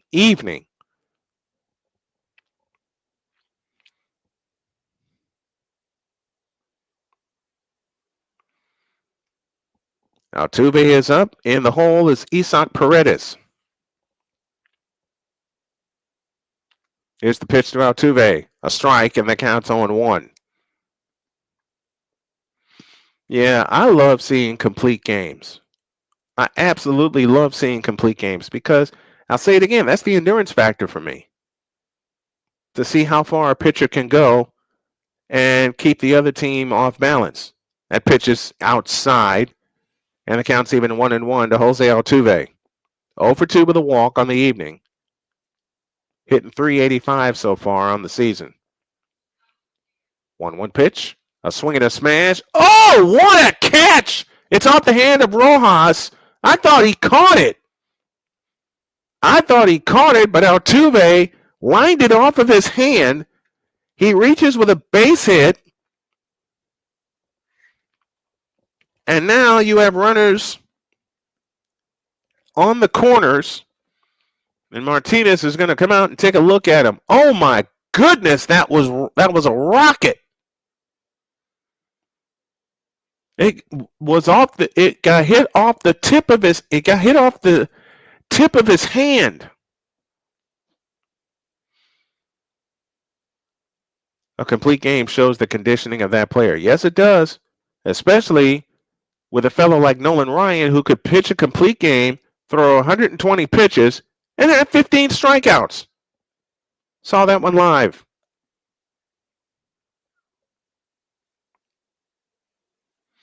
Man, I tell you what, Bibbins got that hand up in self-defense. Now here's Isaac Paredes, who can put a dent in this lead with one swing of the bat. Altuve and the first base umpire having a laugh. That ball was blistered off of Bivens.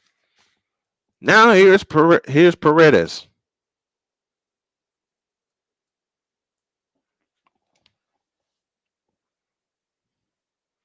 First and third, 2 down here in the bottom of the 8th inning. Here's the pitch. Strike called on the inside corner. The count's 0-1. Nolan turned into Superman when my Mets traded him. Yeah? No, another pitcher that was Superman? Steve Carlton. I already mentioned Mark Burley. The 0-1 pitch. Outside, 1 ball, 1 strike to Paredes. I'd love to see the Astros load the bases with the big man on deck, Jordan Alvarez. 1 ball, 1 strike, 2 down, bottom of the 8th inning. And the pitch on the way. A swing and a drive into deep left field. Back on it is Ramos. It's off the wall. That'll get a pair home. In comes Cam Smith. All around and coming home is Altuve. The throw. Save! And the Astros are on the board. It's 5-2. A 2-run double for Isaac Paredes. And finally, the Astros get some runs.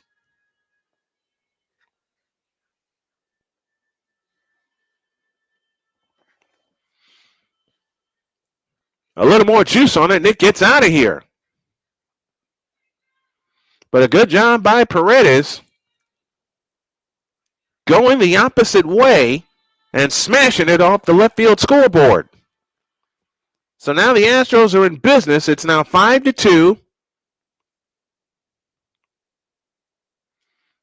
In the bottom of the 8th inning. I am having a good time.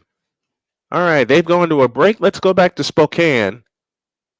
And they're ready for the third quarters.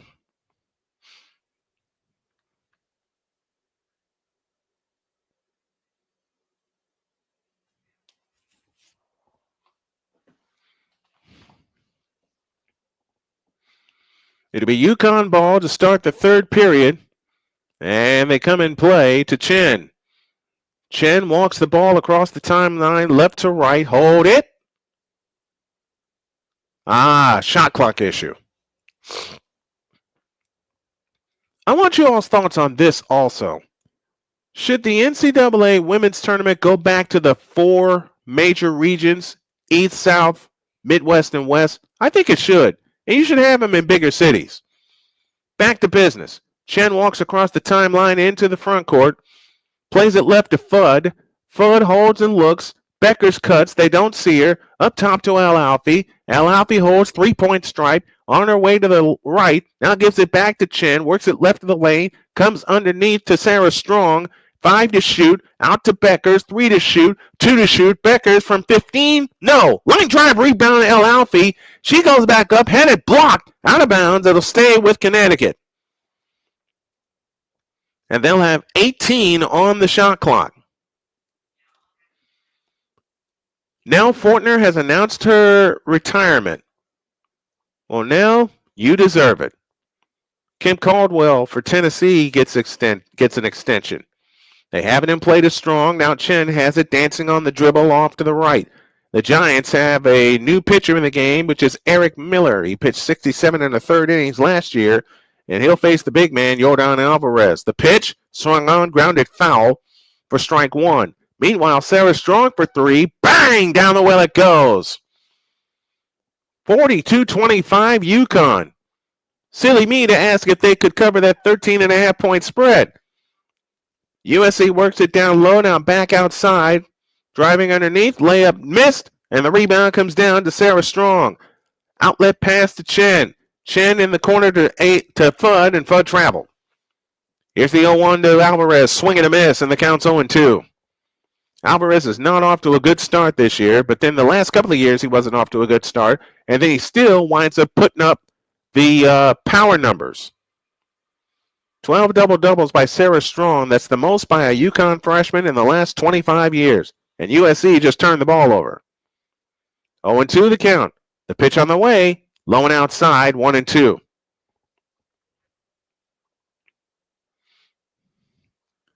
.42-25 UConn as we're looking here to my left at that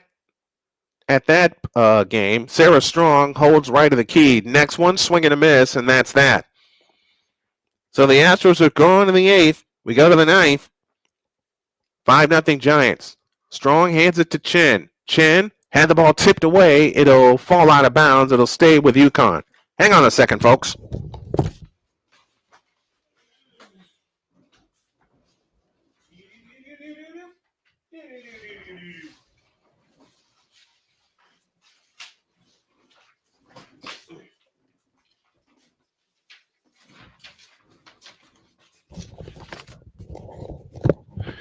All right, back to business. We get a foul called on the floor. 8:05 left third quarter. UConn up 17, 42-25. Beckers will pull the trigger. Baseline left. Looking. It's in play to AZ Fudd in the right corner. Fudd on the drive all the way underneath. Double fake. Shoots it up. Nope. Rebound comes down to Raya Marshall. Marshall on the move in the front court. They dump it underneath to Irifin. Irifin back outside to Marshall. Marshall on the drive into the lane. Had the ball stripped. Able to get it back. Marshall holds right of the lane. Comes out to the corner for Kennedy Smith. She launches a three. Missed it badly. Rebound. Sarah Strong. Outlet pass to Chen. Chen in the front court. Here comes Chen on the drive. Left of the lane. Header shot blocked and out of bounds. Talia von Olhoffen with the block and a great recovery defensively. Chen to come in, baseline left. Got to get it in play to Beckers. Beckers dancing on the dribble outside left. Here she comes on the drive into the lane, stops, 15-footer, short, foul called, and Beckers will shoot two.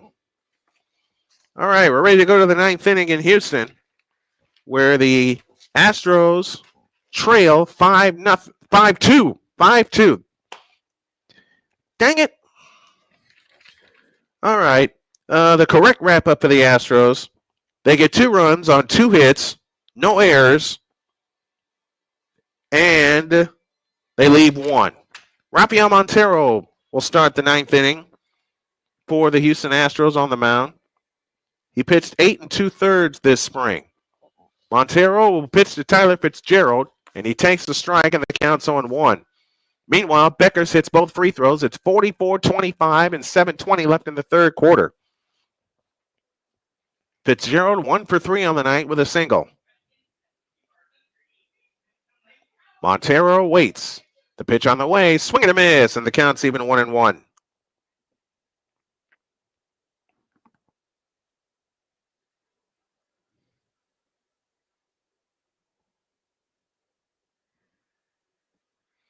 If UConn wins tonight, there will not be a 4th match between UCLA and USC.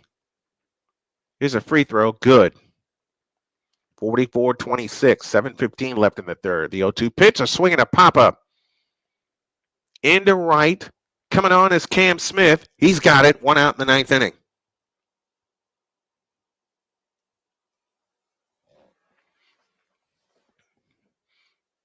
(44-27). USC turns the press on. They come ahead to Beckers. Beckers stutter step move. Spins in the lane. 10-footer. Out! Irifin the rebound. USC back the other way, trailing by 17 with 7 minutes to go in the third quarter. In the corner is Williams and throws it away, but a foul. Here's the first pitch to Lamonte Wade, who is 0 for 3 on the night. It's a strike, and the count's 0-1. He does have a sacrifice fly.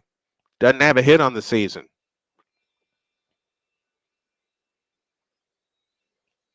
Oh, 1 pitch, swinging a line drive to left, and he won't get it here either as it's caught by Dubon right on the fly. 2 down in the inning.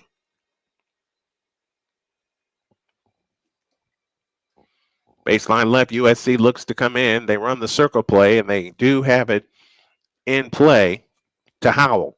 Howell dancing on the dribble. Gives it to Williams. Here's a 3 by Van Olhoffen. It's good. 44-30. The pitch to Adames is outside for ball 1. It's a 14-point USC lead, and they just made their first 3-point goal of the night. Here comes Chen, dancing on the dribble, guarded by Ehrenhoffen, and a switch! That ball's tipped out of bounds. It'll stay with UConn. They'll have 13 on the shot clock.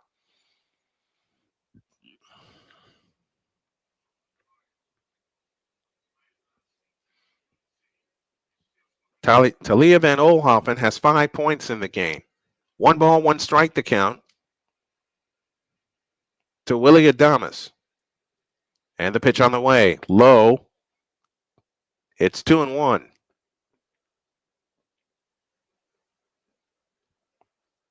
Duke and Houston, Saturday night.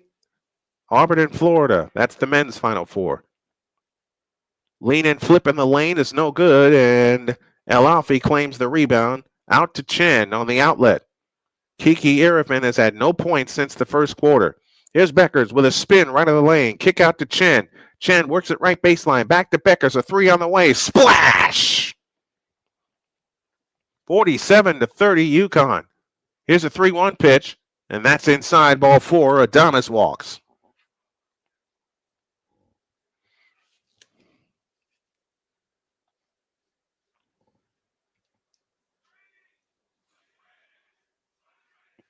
That was a great screen set by Beckers. USC just got a basket plus the foul. Van Oelhoffen with the bucket. Here's Young-Hoo Lee, who is 0 for 3 with a walk and a run scored. Toss to first, runner back.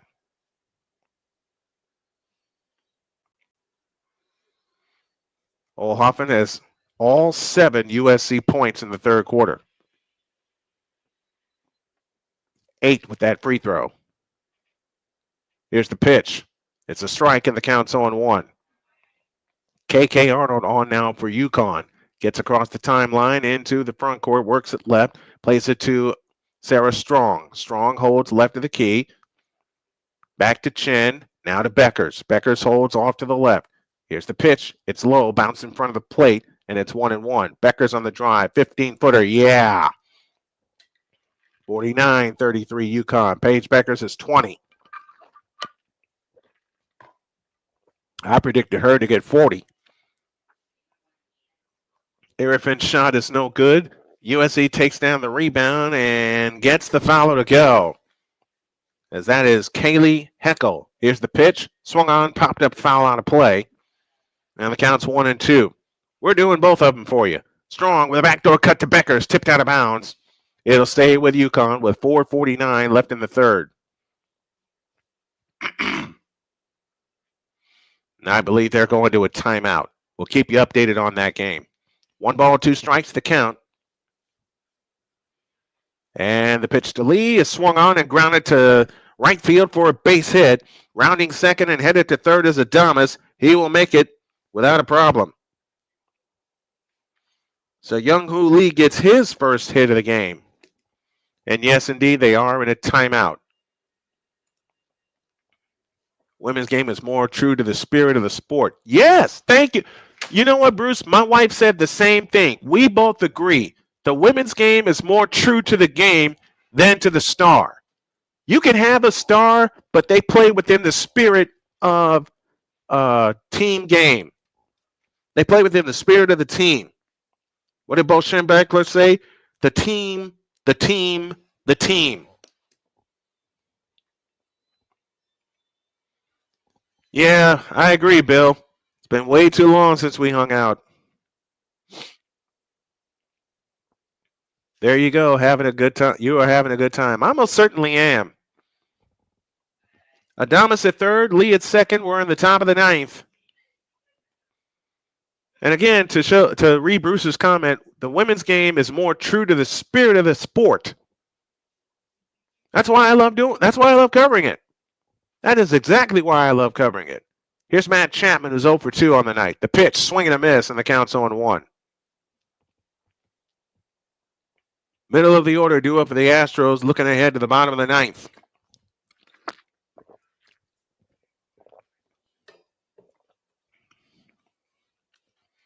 Oh, 1-1 the count. And the pitch. It's outside. 1 ball, 1 strike. I might even work in a little hockey next year. The reason I haven't done hockey this year, when a lot of people expected me to, I couldn't get it at the start of the season. And I just couldn't get into it. Here's a looper into center field, and that's down for a base hit in front of Myers. That'll bring a pair home. 7-0 Giants. So Matt Chapman gets into the act with his first hit number 9 for the Giants. And they tack on 2 more. 7-2 Giants.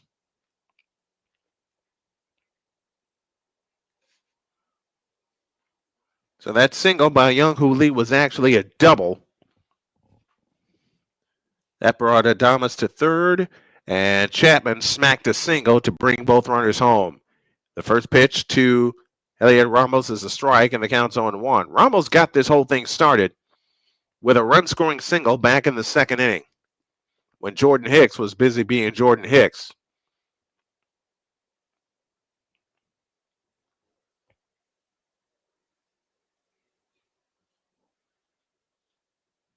The 1-1 the count. Here's the pitch. That's a strike, and the count's 0-2 to Ramos. UConn leads 51-35, and a foul on Paige Beckers as she went for the steal. And if you think about it, Sarah Strong on that last play, that's up. 1 ball, 2 strikes, no swing.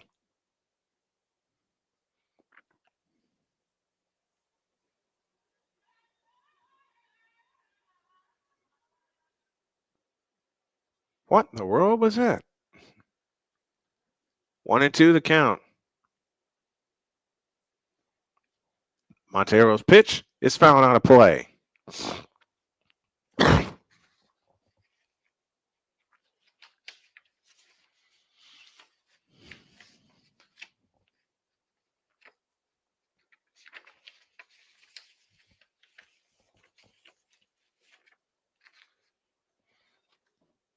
One-two pitch again. Low and inside. It's even 2-2.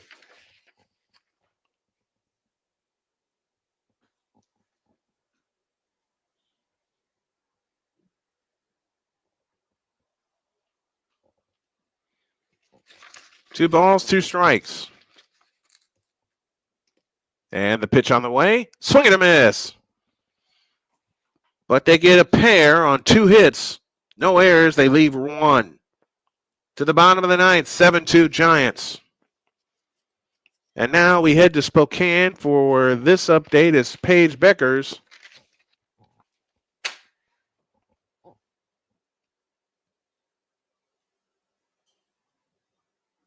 will pull the trigger baseline left.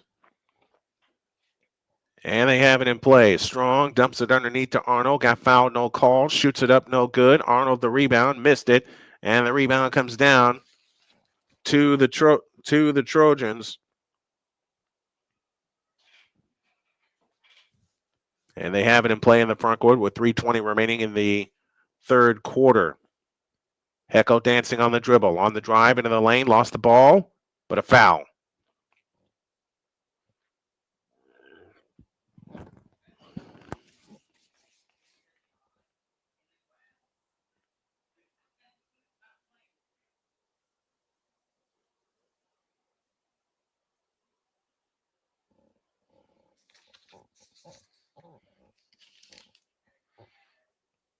Heckel's first free throw is no good.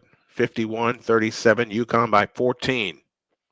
Angels lead the Cardinals 5-3. They're in the bottom of the 10th in St. Louis. The second attempt is good.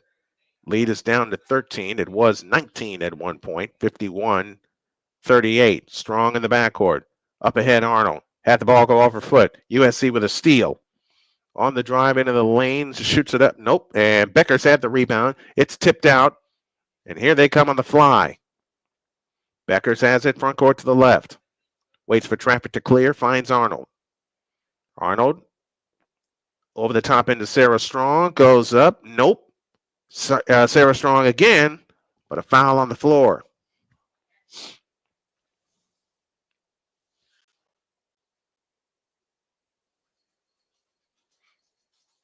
I realize how rough basketball is. All right, we go to the ninth in Houston. 4, 5, and 6 due for the Astros. They trail 7-2. Walker, Diaz, and Pena. And Ryan Walker will try to close things out. Walker's pitch, inside corner for a strike, and the count's 0-1.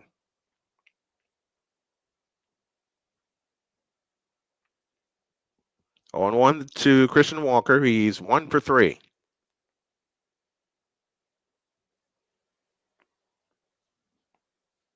Next one. Missed it. 1 ball, 1 strike. Walker 1 for 3 with a single.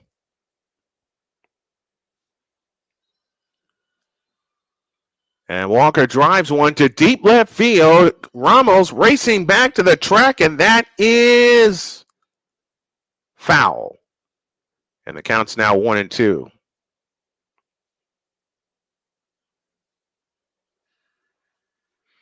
USC has climbed to within 11 at 51-40. 2:04 left in the third.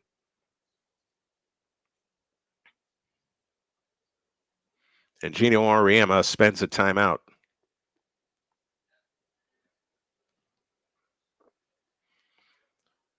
One ball, 2 strikes. Ryan Walker to Christian Walker.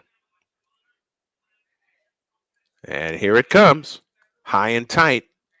And the count's 2-2. Giants got 2 big insurance runs in the top of this 9th inning.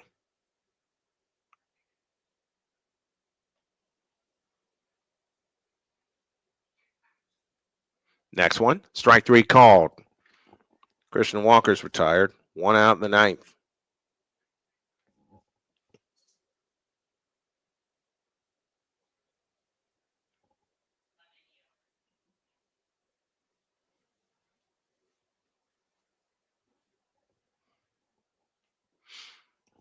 I just saw a funny commercial. Yanner Diaz is at the plate facing Ryan Walker. And the first pitch, swung on, grounded to third. Chapman runs in, up with it, tossed to first, in time. 2 down in the inning, and the Astros are down to their final out.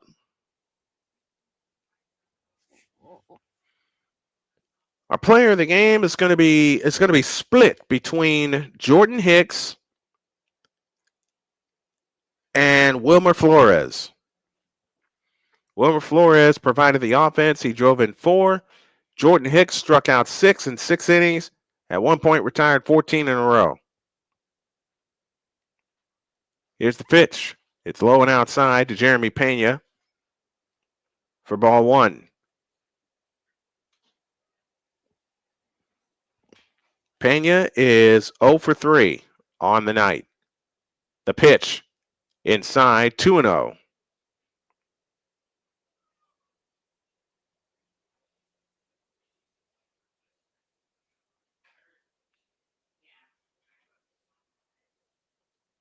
Here's the 2-0 pitch.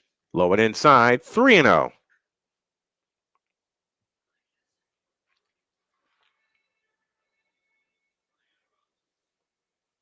3-0 the count. Walker sets. And the 3-0 pitch is a strike, and the count's 3-1.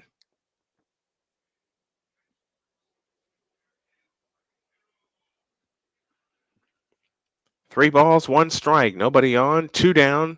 Bottom of the 9th inning. And the pitch is ball 4, and Pena walks.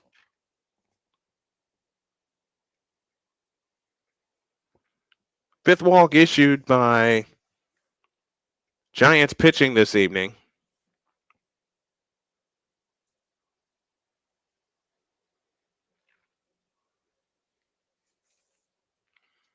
Here is Cam Smith. He was hit by a pitch and scored a run in the 8th. 7-2 Giants here in the 9th. That pitch is inside for ball 1.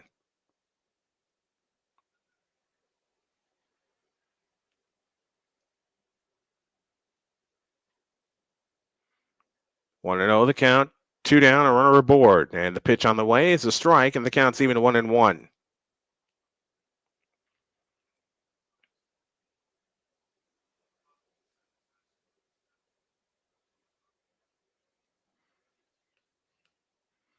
The 1-1 pitch is a ball, 2-1. They appeal at first, no strike. Going to second on defensive indifference is Pena.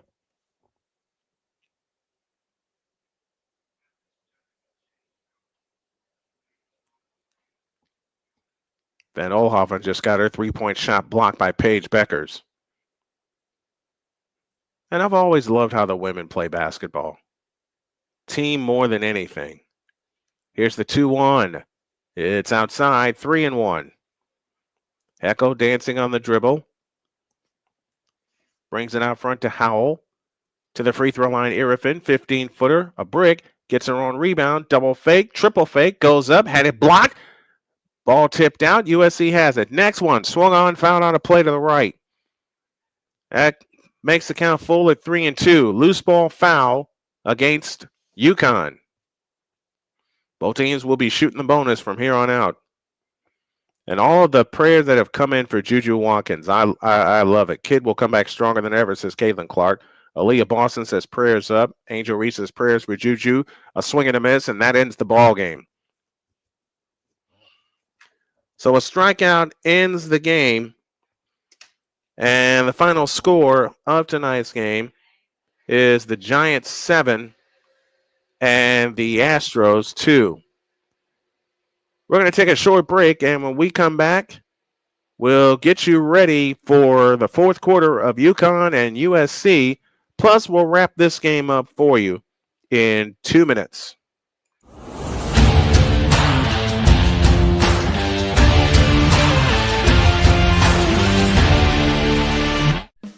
Attention sports fans, looking for the ultimate gear and apparel to show your team pride? Look no further than Fanatics, the #1 destination for sports enthusiasts. Visit snowmanmultimediasports.com today and shop a wide selection of officially licensed merchandise from your favorite teams and players.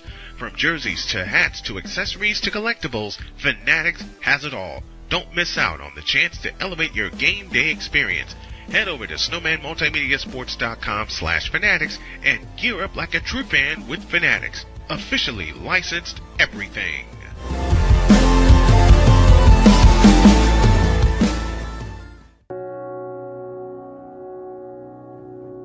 Do you remember our first group photo? This is it. Smiles all around, even though we were all nervous. Who could have imagined that our first weekend together would soon turn into a lifetime of memories? You're an amazing young man. Your brothers and sisters really look up to you. They're a big brother.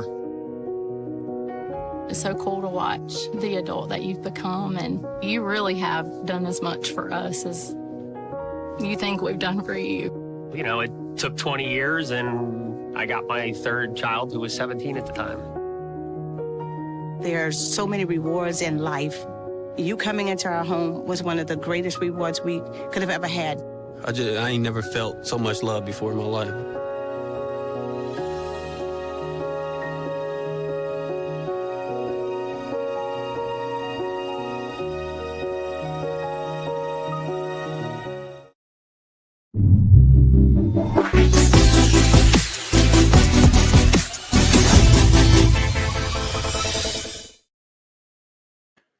All right, final score in our Monday Night Baseball debut, the Giants 7 and the Astros 2. Let's take a look at the final totals on the board for the Giants. 7 runs, 9 hits, no errors. They left 7 on base. And for the Astros, 2 runs, 3 hits, no errors. They left 5. Jordan Hicks is the winner. He's 1-0 on the year. And Ronel Blano takes the loss. He is 0-1. This game was played in 2 hours and 37 minutes in front of 28,324. Now they're headed to the fourth quarter, and it's going to be a 5-point game. USC has chopped 9 points off of the lead from UConn. UConn has been stuck at 51 for a while, at least for the last 4 minutes. Van Olhoffen with that last basket.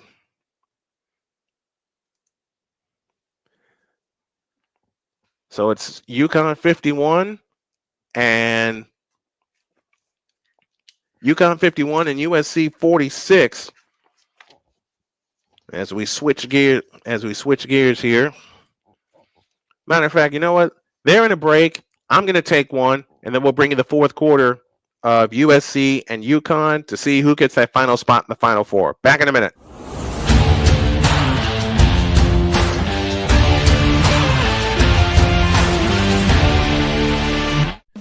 Attention sports fans, looking for the ultimate gear and apparel to show your team pride? Look no further than Fanatics, the #1 destination for sports enthusiasts. Visit snowmanmultimediasports.com today and shop a wide selection of officially licensed merchandise from your favorite teams and players. From jerseys to hats to accessories to collectibles, Fanatics has it all. Don't miss out on the chance to elevate your game day experience. Head over to snowmanmultimediasports.com/fanatics and gear up like a true fan with Fanatics. Officially licensed everything.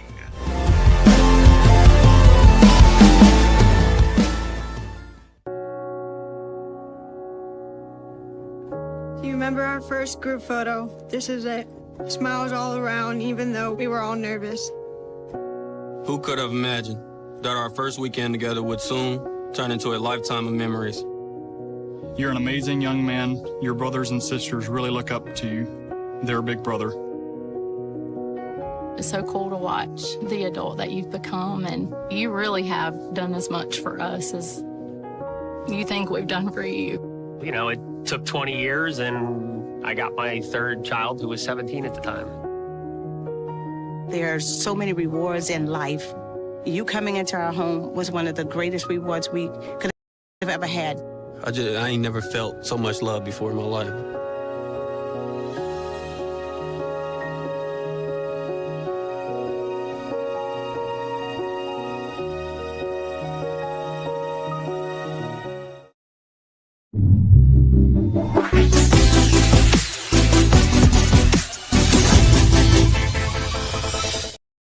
Welcome back to the Broadcast Center. We're going to bring you the final quarter, a little bit of bonus coverage. The final quarter of UConn and USC. UConn led by as many as 19 points, but it's down to 5 right now, 51-46. And I believe USC will have the ball to begin the fourth quarter. USC won the national title in 1983 and 1984. And, of course, they were led at the time by Cheryl Miller.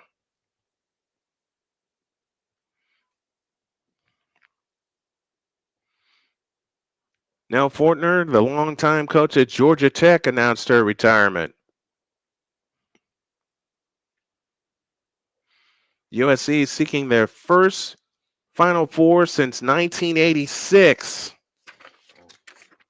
UConn trying to get back to the Final Four for the first time in a few years. Which one holds up? It's been all UConn since late in the first quarter when they took the lead. They led by 14 at the half. It's 5 now as we start the fourth quarter. And it's USC that'll bring the ball in bounds at the timeline as Howell looks to bring it in. They have it in play to Van Olhoffen. Van Olhoffen standing dribble, plays it left side to Howell. Howell fakes, back out front to Williams. Or to Marshall, I beg your pardon. Now Irfin on the drive into the lane, goes up, shoots, missed, tapped. Rebound comes down to Sarah Strong and the UConn Huskies, and Paige Beckers trots it up. Van Olhoffen gets her in the front court. A bounce pass out front to AC Fudd, a deep three, splash! Boy, did they need that. That ends an 11-0 run, and that's AC Fudd's first points and field goal of the ball game. It's an 8-point lead. Right back comes Van Olhoffen. She misses the layup, and the rebound, Sarah Strong. Ball poked away, but a foul called on USC. It'll be on Marshall.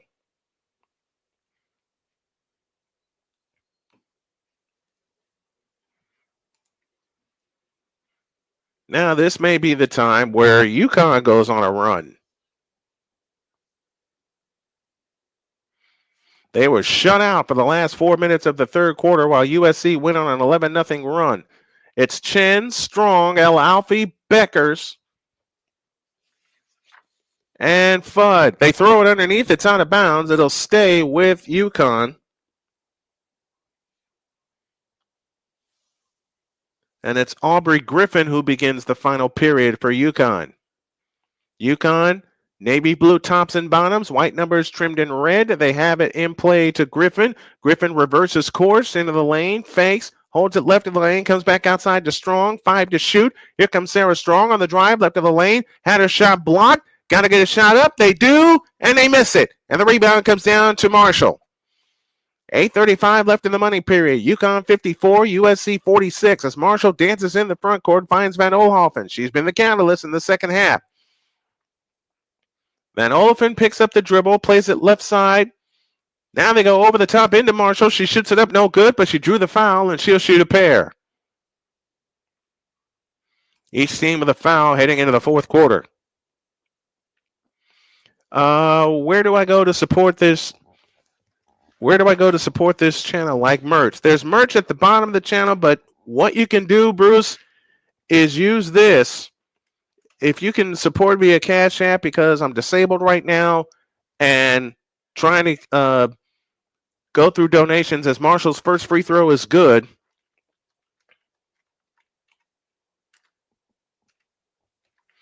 I don't have the merch store open yet, but I'm working on it. But if you can do this or drop a super chat on the main channel, Marshall's second free throw, good. 6-point game, 54-48. 8:19 left in the money period. Strong outlet pass to Beckers. Beckers back to Strong, shy of the timeline. Strong comes across with a bounce pass right side to Fudd. Fudd comes out on the dribble, now works it out near the timeline between the rings. 8:05 left in the money period. Fudd dancing on the dribble, 13 to shoot. Fudd leans over the dribble, left hand, 10 to shoot. Beckers has it off to the left. 7 to shoot. 6. Here's Beckers. 15-footer. Got it. Big bucket by Paige Beckers, and the lead is extended back to 8. She's got 22 in the ball game. And they throw it away with a steal to Griffin. Griffin into the lane. Comes back out to Fudd. Chen has it this time. They wait for their teammates, and now Chen holds with 7:37 remaining. Paige Beckers goes over the top into Sarah Strong, right of the lane. Out to Beckers for 3. Splash! And just like that, UConn goes up 11, 59-48, with 7:24 remaining in the ball game. Marshall has it in the backcourt against Aubrey Griffin. Marshall breaks the press into the front court, kicks it right side to Irahoffen, back outside to Irifin. Van Olhoffen has it this time on the right wing. Van Olhoffen holds and looks with 15 to shoot. Backs up on the dribble against AZ Fudd.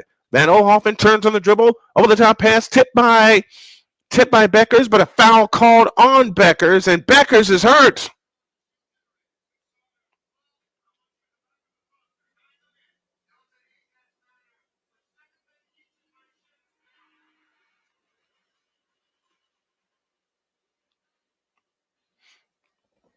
Let's hope both young ladies are okay. Okay, Beckers is standing. That's good. It looks like she just got poked in the eye. Beckers did indeed commit the foul.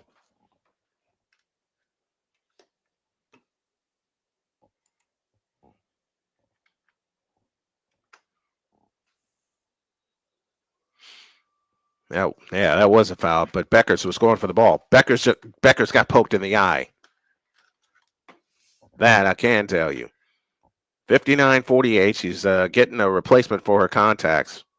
Getting a contact replacement. Duh. Jeez.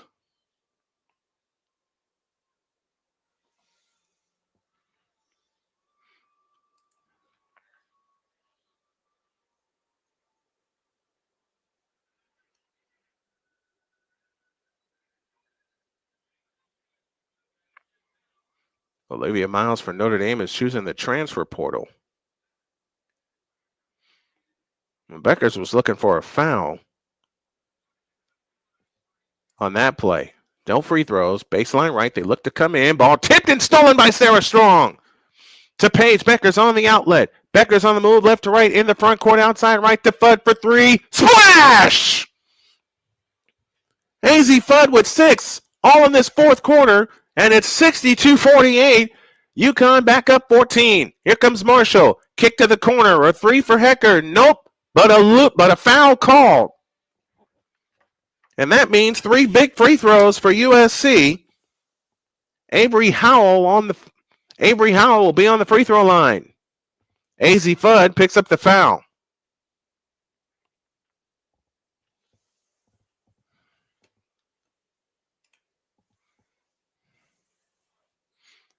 Howell's free throw, got it. 62-49. Hornets beat the Jazz. Hornets beat the Jazz? Yeah, they did. 110-106. Pacers beat the Kings 111-109. Halliburton had 18 and 11. The second free throw good for Howell. 62-50.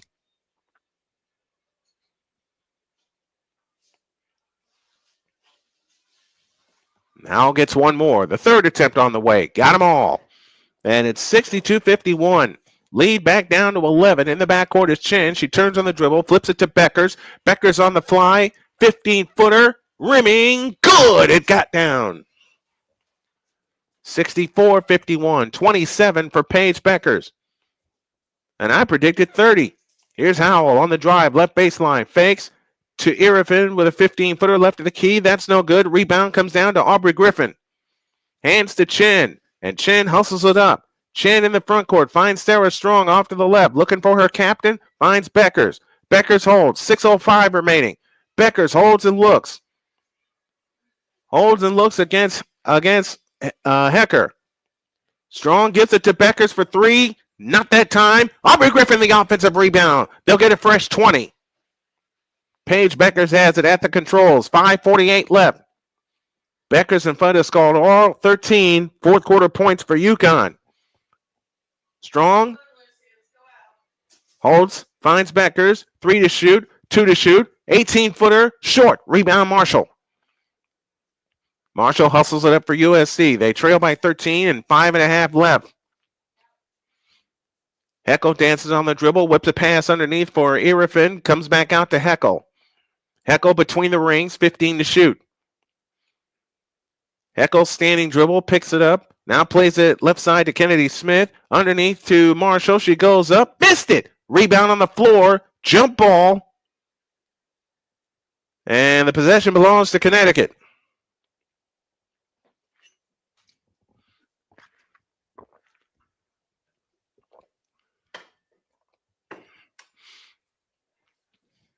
Paige Beckers is one of the top 4 scorers in UConn history.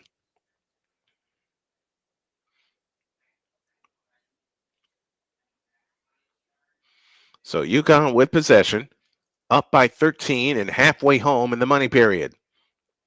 Chen has it off to the right now to Fudd. Beckers outside left, left side Strong. Sarah Strong. Couple bounces, finds Chen. Right corner Beckers. Kennedy Smith gets her immediately. Griffin back to Beckers. Beckers fakes a 3. Kennedy Griffin pokes it away. Oh, what a pass! What a pass to AZ Fudd for the bucket. And the lead is 15. 66-51. 4.5 minutes left. Van Oelhoffen plays it up top to Irvin. Backs it on Strong. Lean in, flip. Out! Follow Marshall. No. Follow no. Sarah Strong the rebound.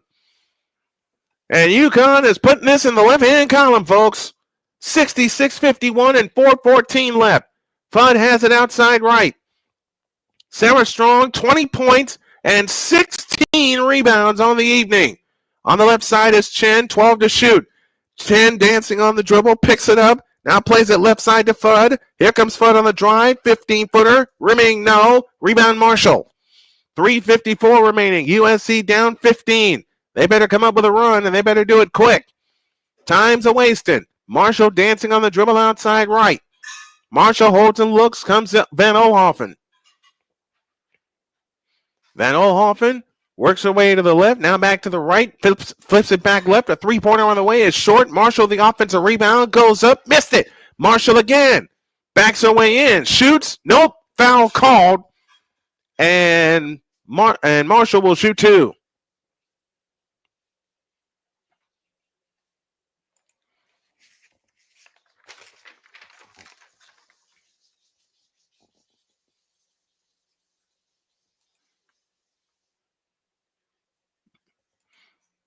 And that'll send us to a timeout. Phew! We all need a breather. 66-51 in favor of UConn. I got to fix my scoreboard. And while I do that, y'all look at this.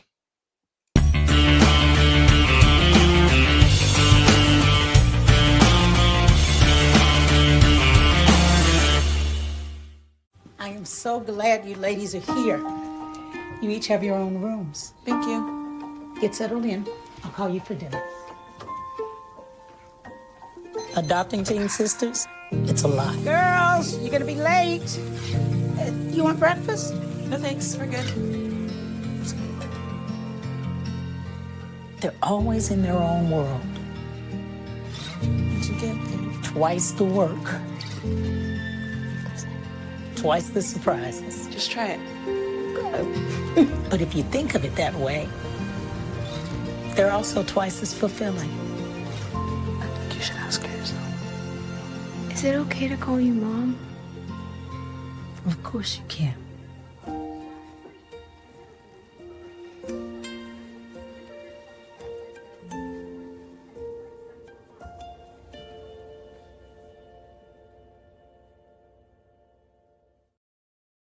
SeatGeek is the ticketing app for fans like Boomstick Lady.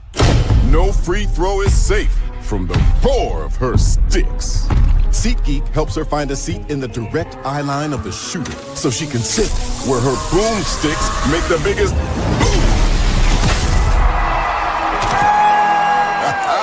Everybody okay? SeatGeek handles the tickets to sports, concerts, and more, so fans can fan. Join Ryan McCarthy. I became a Jets fan because Kurt the Frog was my favorite Muppet because he was green, and the Jets wore green. That's how I became a Jets fan. And Dustin Henry. ESPN is cashing all in on let's pay a few personalities and we'll just kind of fill in the gaps. As they walk you through all of the world of sports from their perspective. The Albany Empire, it's a literal circus. No credentials required. Where, Ryan, say the tag. Where you don't need a press pass to talk sports. Every Monday at 8 p.m. Eastern, 7 p.m. Central. On YouTube and where you can find all podcasts.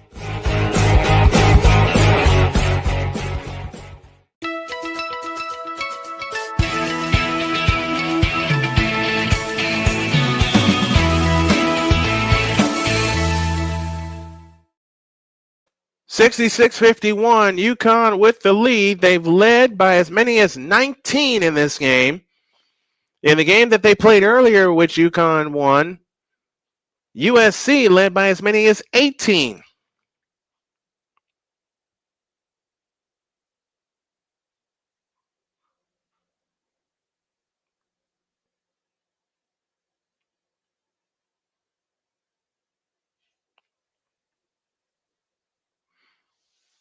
Angels beat the Cardinals 5-4 in 10 innings. Becker's 27 points on the night. Marshall drops the free throw, making that 66-52.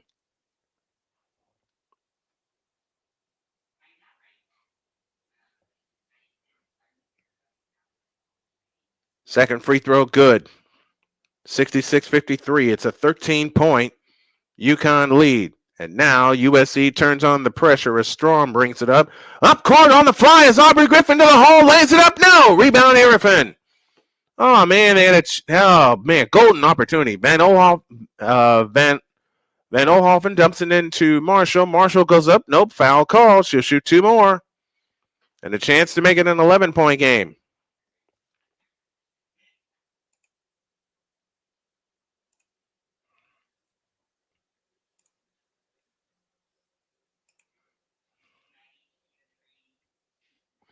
Aubrey Griffin picks up her first foul.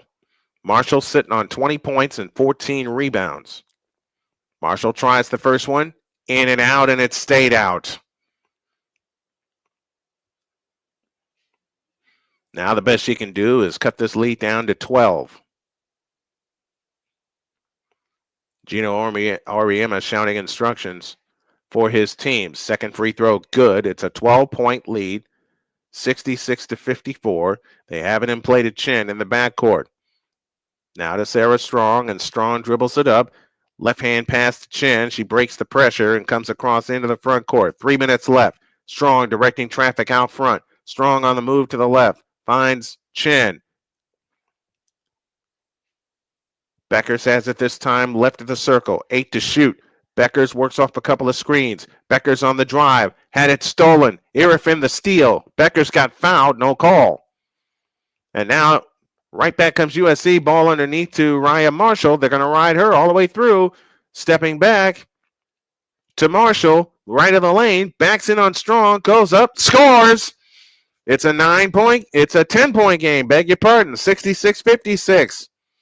23 for Marshall on the night. Against pressure, they have it across the Strong in the front court. 2:15 remaining. Can Connecticut hold on? They need a bucket here if you want to put it away. Fudd has it on the right wing. Aubrey Griffin has it. Fakes the handoff to Fudd.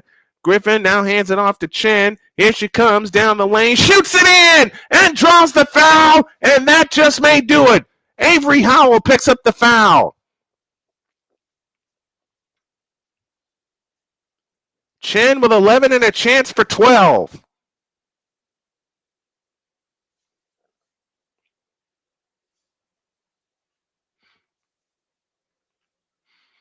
Griffin will come out. Ashlyn Shade comes on for UConn. Caitlin Chen averaging 6.9 points per game. She has 11 tonight. The free throw is missed, and the rebound tipped comes down to Raya Marshall. Marshall, 15 rebounds on the night. 1:50 remaining. Marshall holds and looks. Everybody covered. Now gives it to Heckel. Heckel on the drive. Works it in on Strong. Throws the shot up. Nope. Irifin, the rebound, goes back up. Nope. Foul called, and Irifin shoots two. Winner of this game to get top seed UCLA on Friday. The foul is charged to Beckers. That's her fourth. Beckers 9 of 18 tonight, 4 for 8 from the line. 68-56. Irifin offers the free throw. Good. 68-57.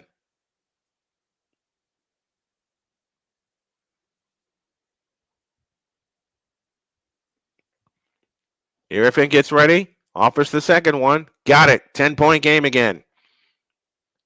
68-58. 100 seconds remaining for UConn to get to the Final Four. AZ Fudd picks up the dribble, finds Chen. Everybody looking for Paige Beckers. Beckers hiding out in the corner. Here comes Chen. Chen backs up. 15 to shoot. 128 on the big one. Chen dancing on the dribble, directing traffic. Now finds Sarah Strong. Back to Chen. Lays it in. Ball game. Caitlin Chen with 13. It's a 12-point UConn lead with 70 seconds left. USC spends a timeout. That was a great job by Sarah Strong. Chen dove to the basket, and Strong was able to hit her.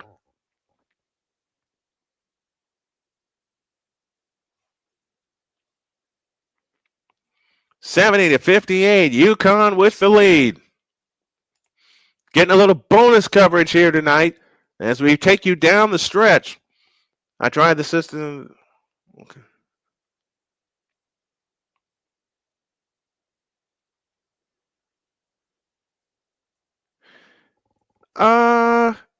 You know what, Bruce? Look at the bottom of my YouTube page. There. Hold on a minute. Hold on, Bruce.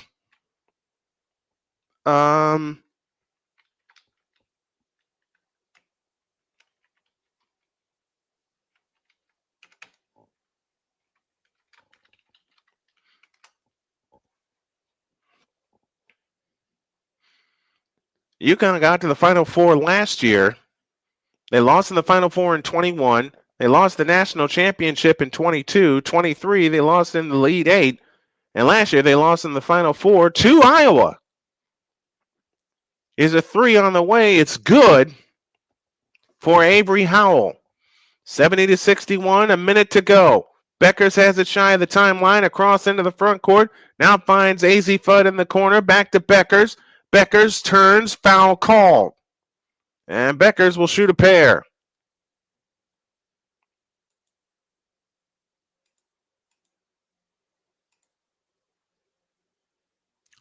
What the?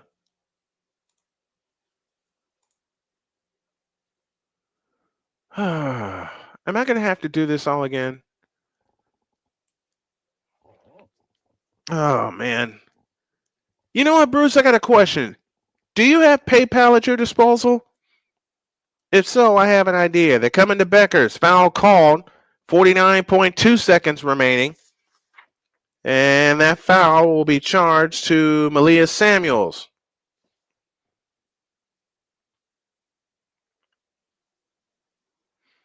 One more foul, and they'll be in the bonus, and there it is. That'll send Chin to the free throw line.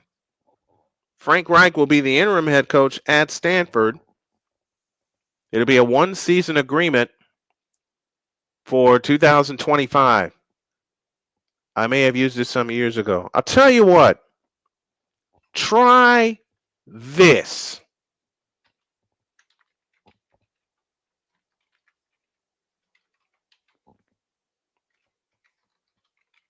Chen's free throw is good. Try this, and if this doesn't work, I got another one for you. 71-61. UConn by 10. The second attempt on the way, good. 72-61. 11-point lead with 48.7 seconds left. And USC spends a timeout. What the heck? My store is gone. What? Hold on. Hold up. Why is my...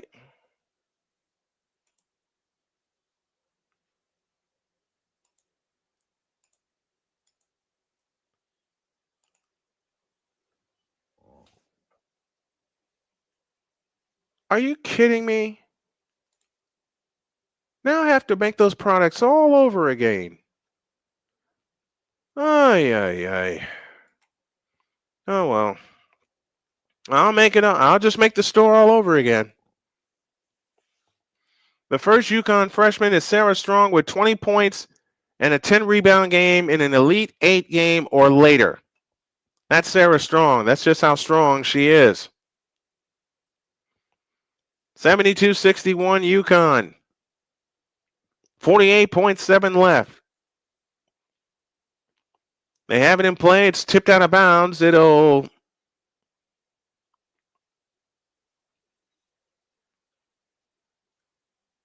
And will there be a review?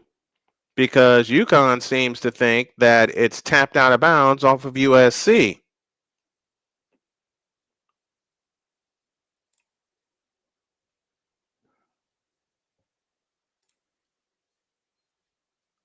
I swear to God, I had it. Okay. There it is. The Heat beat the Wizards 120-94. That should be off of USC.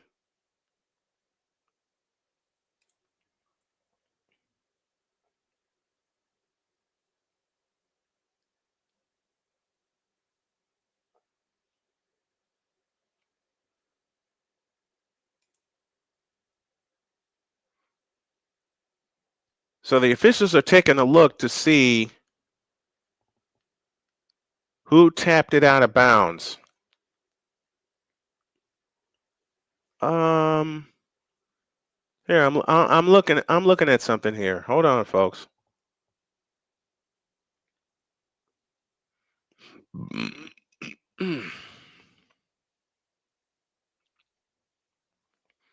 Clock is down to 48.4.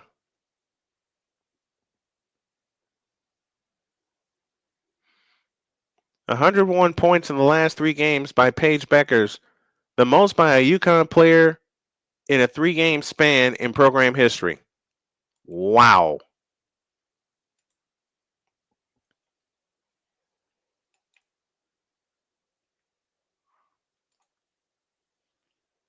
Hold on a second, Bruce.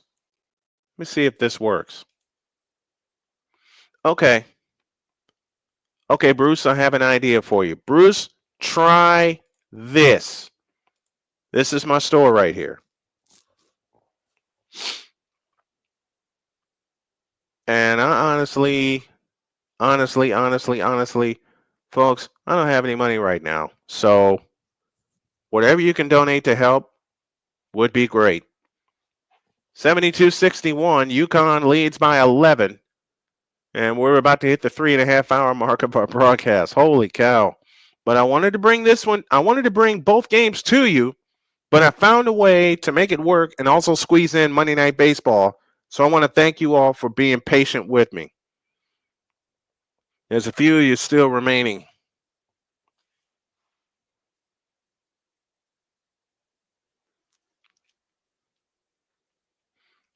It is UConn ball, so they did reverse the call. Sarah Strong to bring it in, foul line extended left. And I'm inclined to think that USC makes this a free throw game. And Marshall does commit the foul with 46.4 left. Try one of the two sites I just put in the chat, Bruce. See if that works.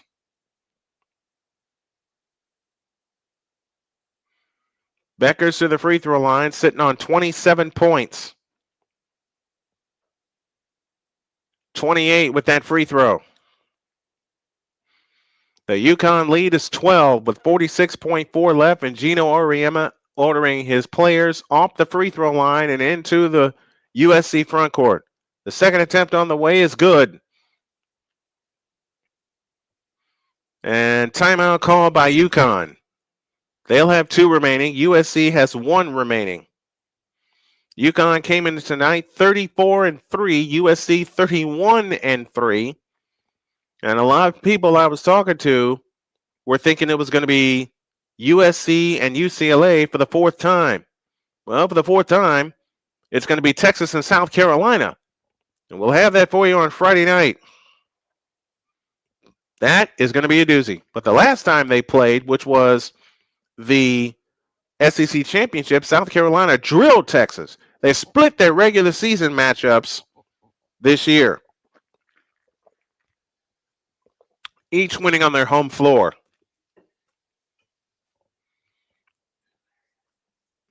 UConn is seeking their 24th Final Four appearance.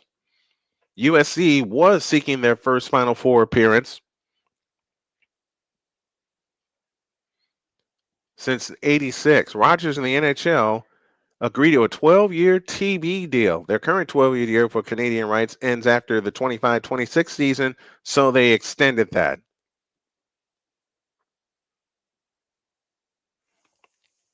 All the UConn fans holding pictures of Beckers. Olivia Miles will not enter the WNBA draft. Instead, she is entering the transfer portal. She averaged 15 points for the Fighting Irish this past season. Irifin to bring it in. Foul line extended right. In play to Marshall. Marshall with a fake. 45 seconds left. Van Olofsen on the right wing. Holding and looking for help. Now Olofsen drives on the baseline and lost the ball out of bounds.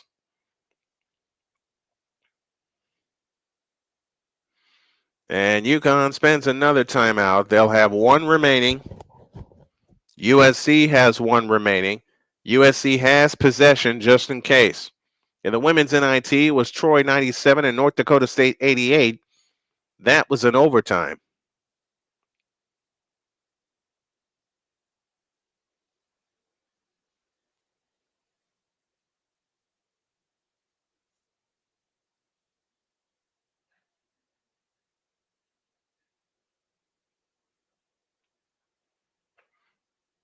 .5 seconds left. UConn will have possession. Thunder and the Celtics have extended their winning streaks to 10 and 9, respectively. All right, for those of you that have joined us on Millions, we thank you. You're getting bonus coverage tonight. We had Monday Night Baseball, and you're getting bonus coverage right here. Okay, I got some merch of yours. Thank you, Bruce. Thank you, thank you. They look to come in, and they come into Beckers and a steal by USC. That was a dangerous pass. Here's a 3 on the way, and it's good for Howell. And a foul with 28.6 left. And Gino was yelling at Paige, saying, Paige, you have to go get the ball. You have to come to the ball. It's a 10-point lead, 74-64 with 28.6 left. Becker sitting on 29 for the evening.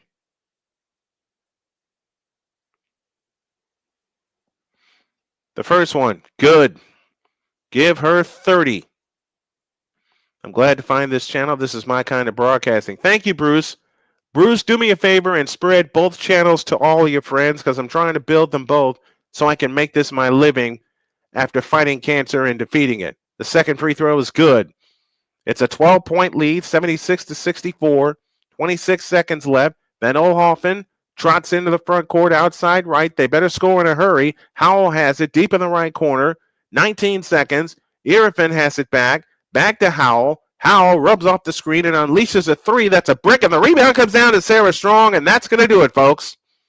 With 9.6 seconds remaining. And I think Oriema finally let out a smile. They're in the third quarter at Staples. It's the Rockets by 1. 67-66 over the Lakers. I absolutely will talk you up. Thank you, man. Thank you all for hanging with me throughout this dual coverage. I appreciate you guys. That's why I want to build the new channel up and make it play-by-play only. Strong's free throw is good. 77-64. Everybody off the line for UConn. Sarah Strong has played a whale of a game tonight. The second attempt on the way. Yep. 78-64. 9.6 seconds left. No fouls for UConn. 6 seconds. Now 5, 4, and 3. The UConn fans rise to their feet, and this ball game is over. And the Spokane Regional Champions are the UConn Huskies. But these two teams have nothing to be ashamed of. This is the 24th Final Four appearance for the UConn Huskies. UConn indeed make the spread. They were favored by 13.5, and they won by 14. UConn is now 35-3 on the year heading into Friday. And USC finishes their incredible season in the Elite Eight at 31-4. So it's UCLA and two-seeded UConn in the late game. The early game is an SEC battle, South Carolina and Texas. And we were almost having the 4 number 1 seeds in the women's tournament get all the way to the Final Four like the men did. But UConn took care of that. And your final score is UConn 78 and USC 64. Bruce says UConn is the team to beat. My guys are Gators in the men's. In the men's tournament, I'm going with Houston. In the women's tournament, I picked Connecticut. Connecticut was my champion at the start of the bracket, and they're going to give Lauren Betts fits, especially with the length that they have. All right, folks. It's time for me to hang it up for the night. I want to thank you all for hanging with me. Tomorrow is April. We start our 30 days of baseball challenge as we continue to build both the Snowman Multimedia channel and the Snowman Sportsnet channel. But when the Snowman Sportsnet channel gets monetized, that's where all of the play-by-play will be housed from now on. And the Snowman Multimedia channel will go through a bit of a purge, and you'll see nothing but our radio shows there. Whew. Thanks, everybody, for hanging with me. I appreciate you. Your final in our Monday Night Baseball debut was the Giants 7 and the Astros 2. And our 2 games tonight see Texas win by 11, 58-47 and over TCU. And UConn, the 2 seed, knocks out number 1 seed USC by a final score of 78-64. All right. I'm beat. I think I finally hit the wall. And what a wall it was. Thank you all for hanging with me. I appreciate you. I bid you good night, and I'll let you know the schedule for tomorrow. 30 days of baseball with the Snowman begins tomorrow. So long, everybody, and good night, and God bless you.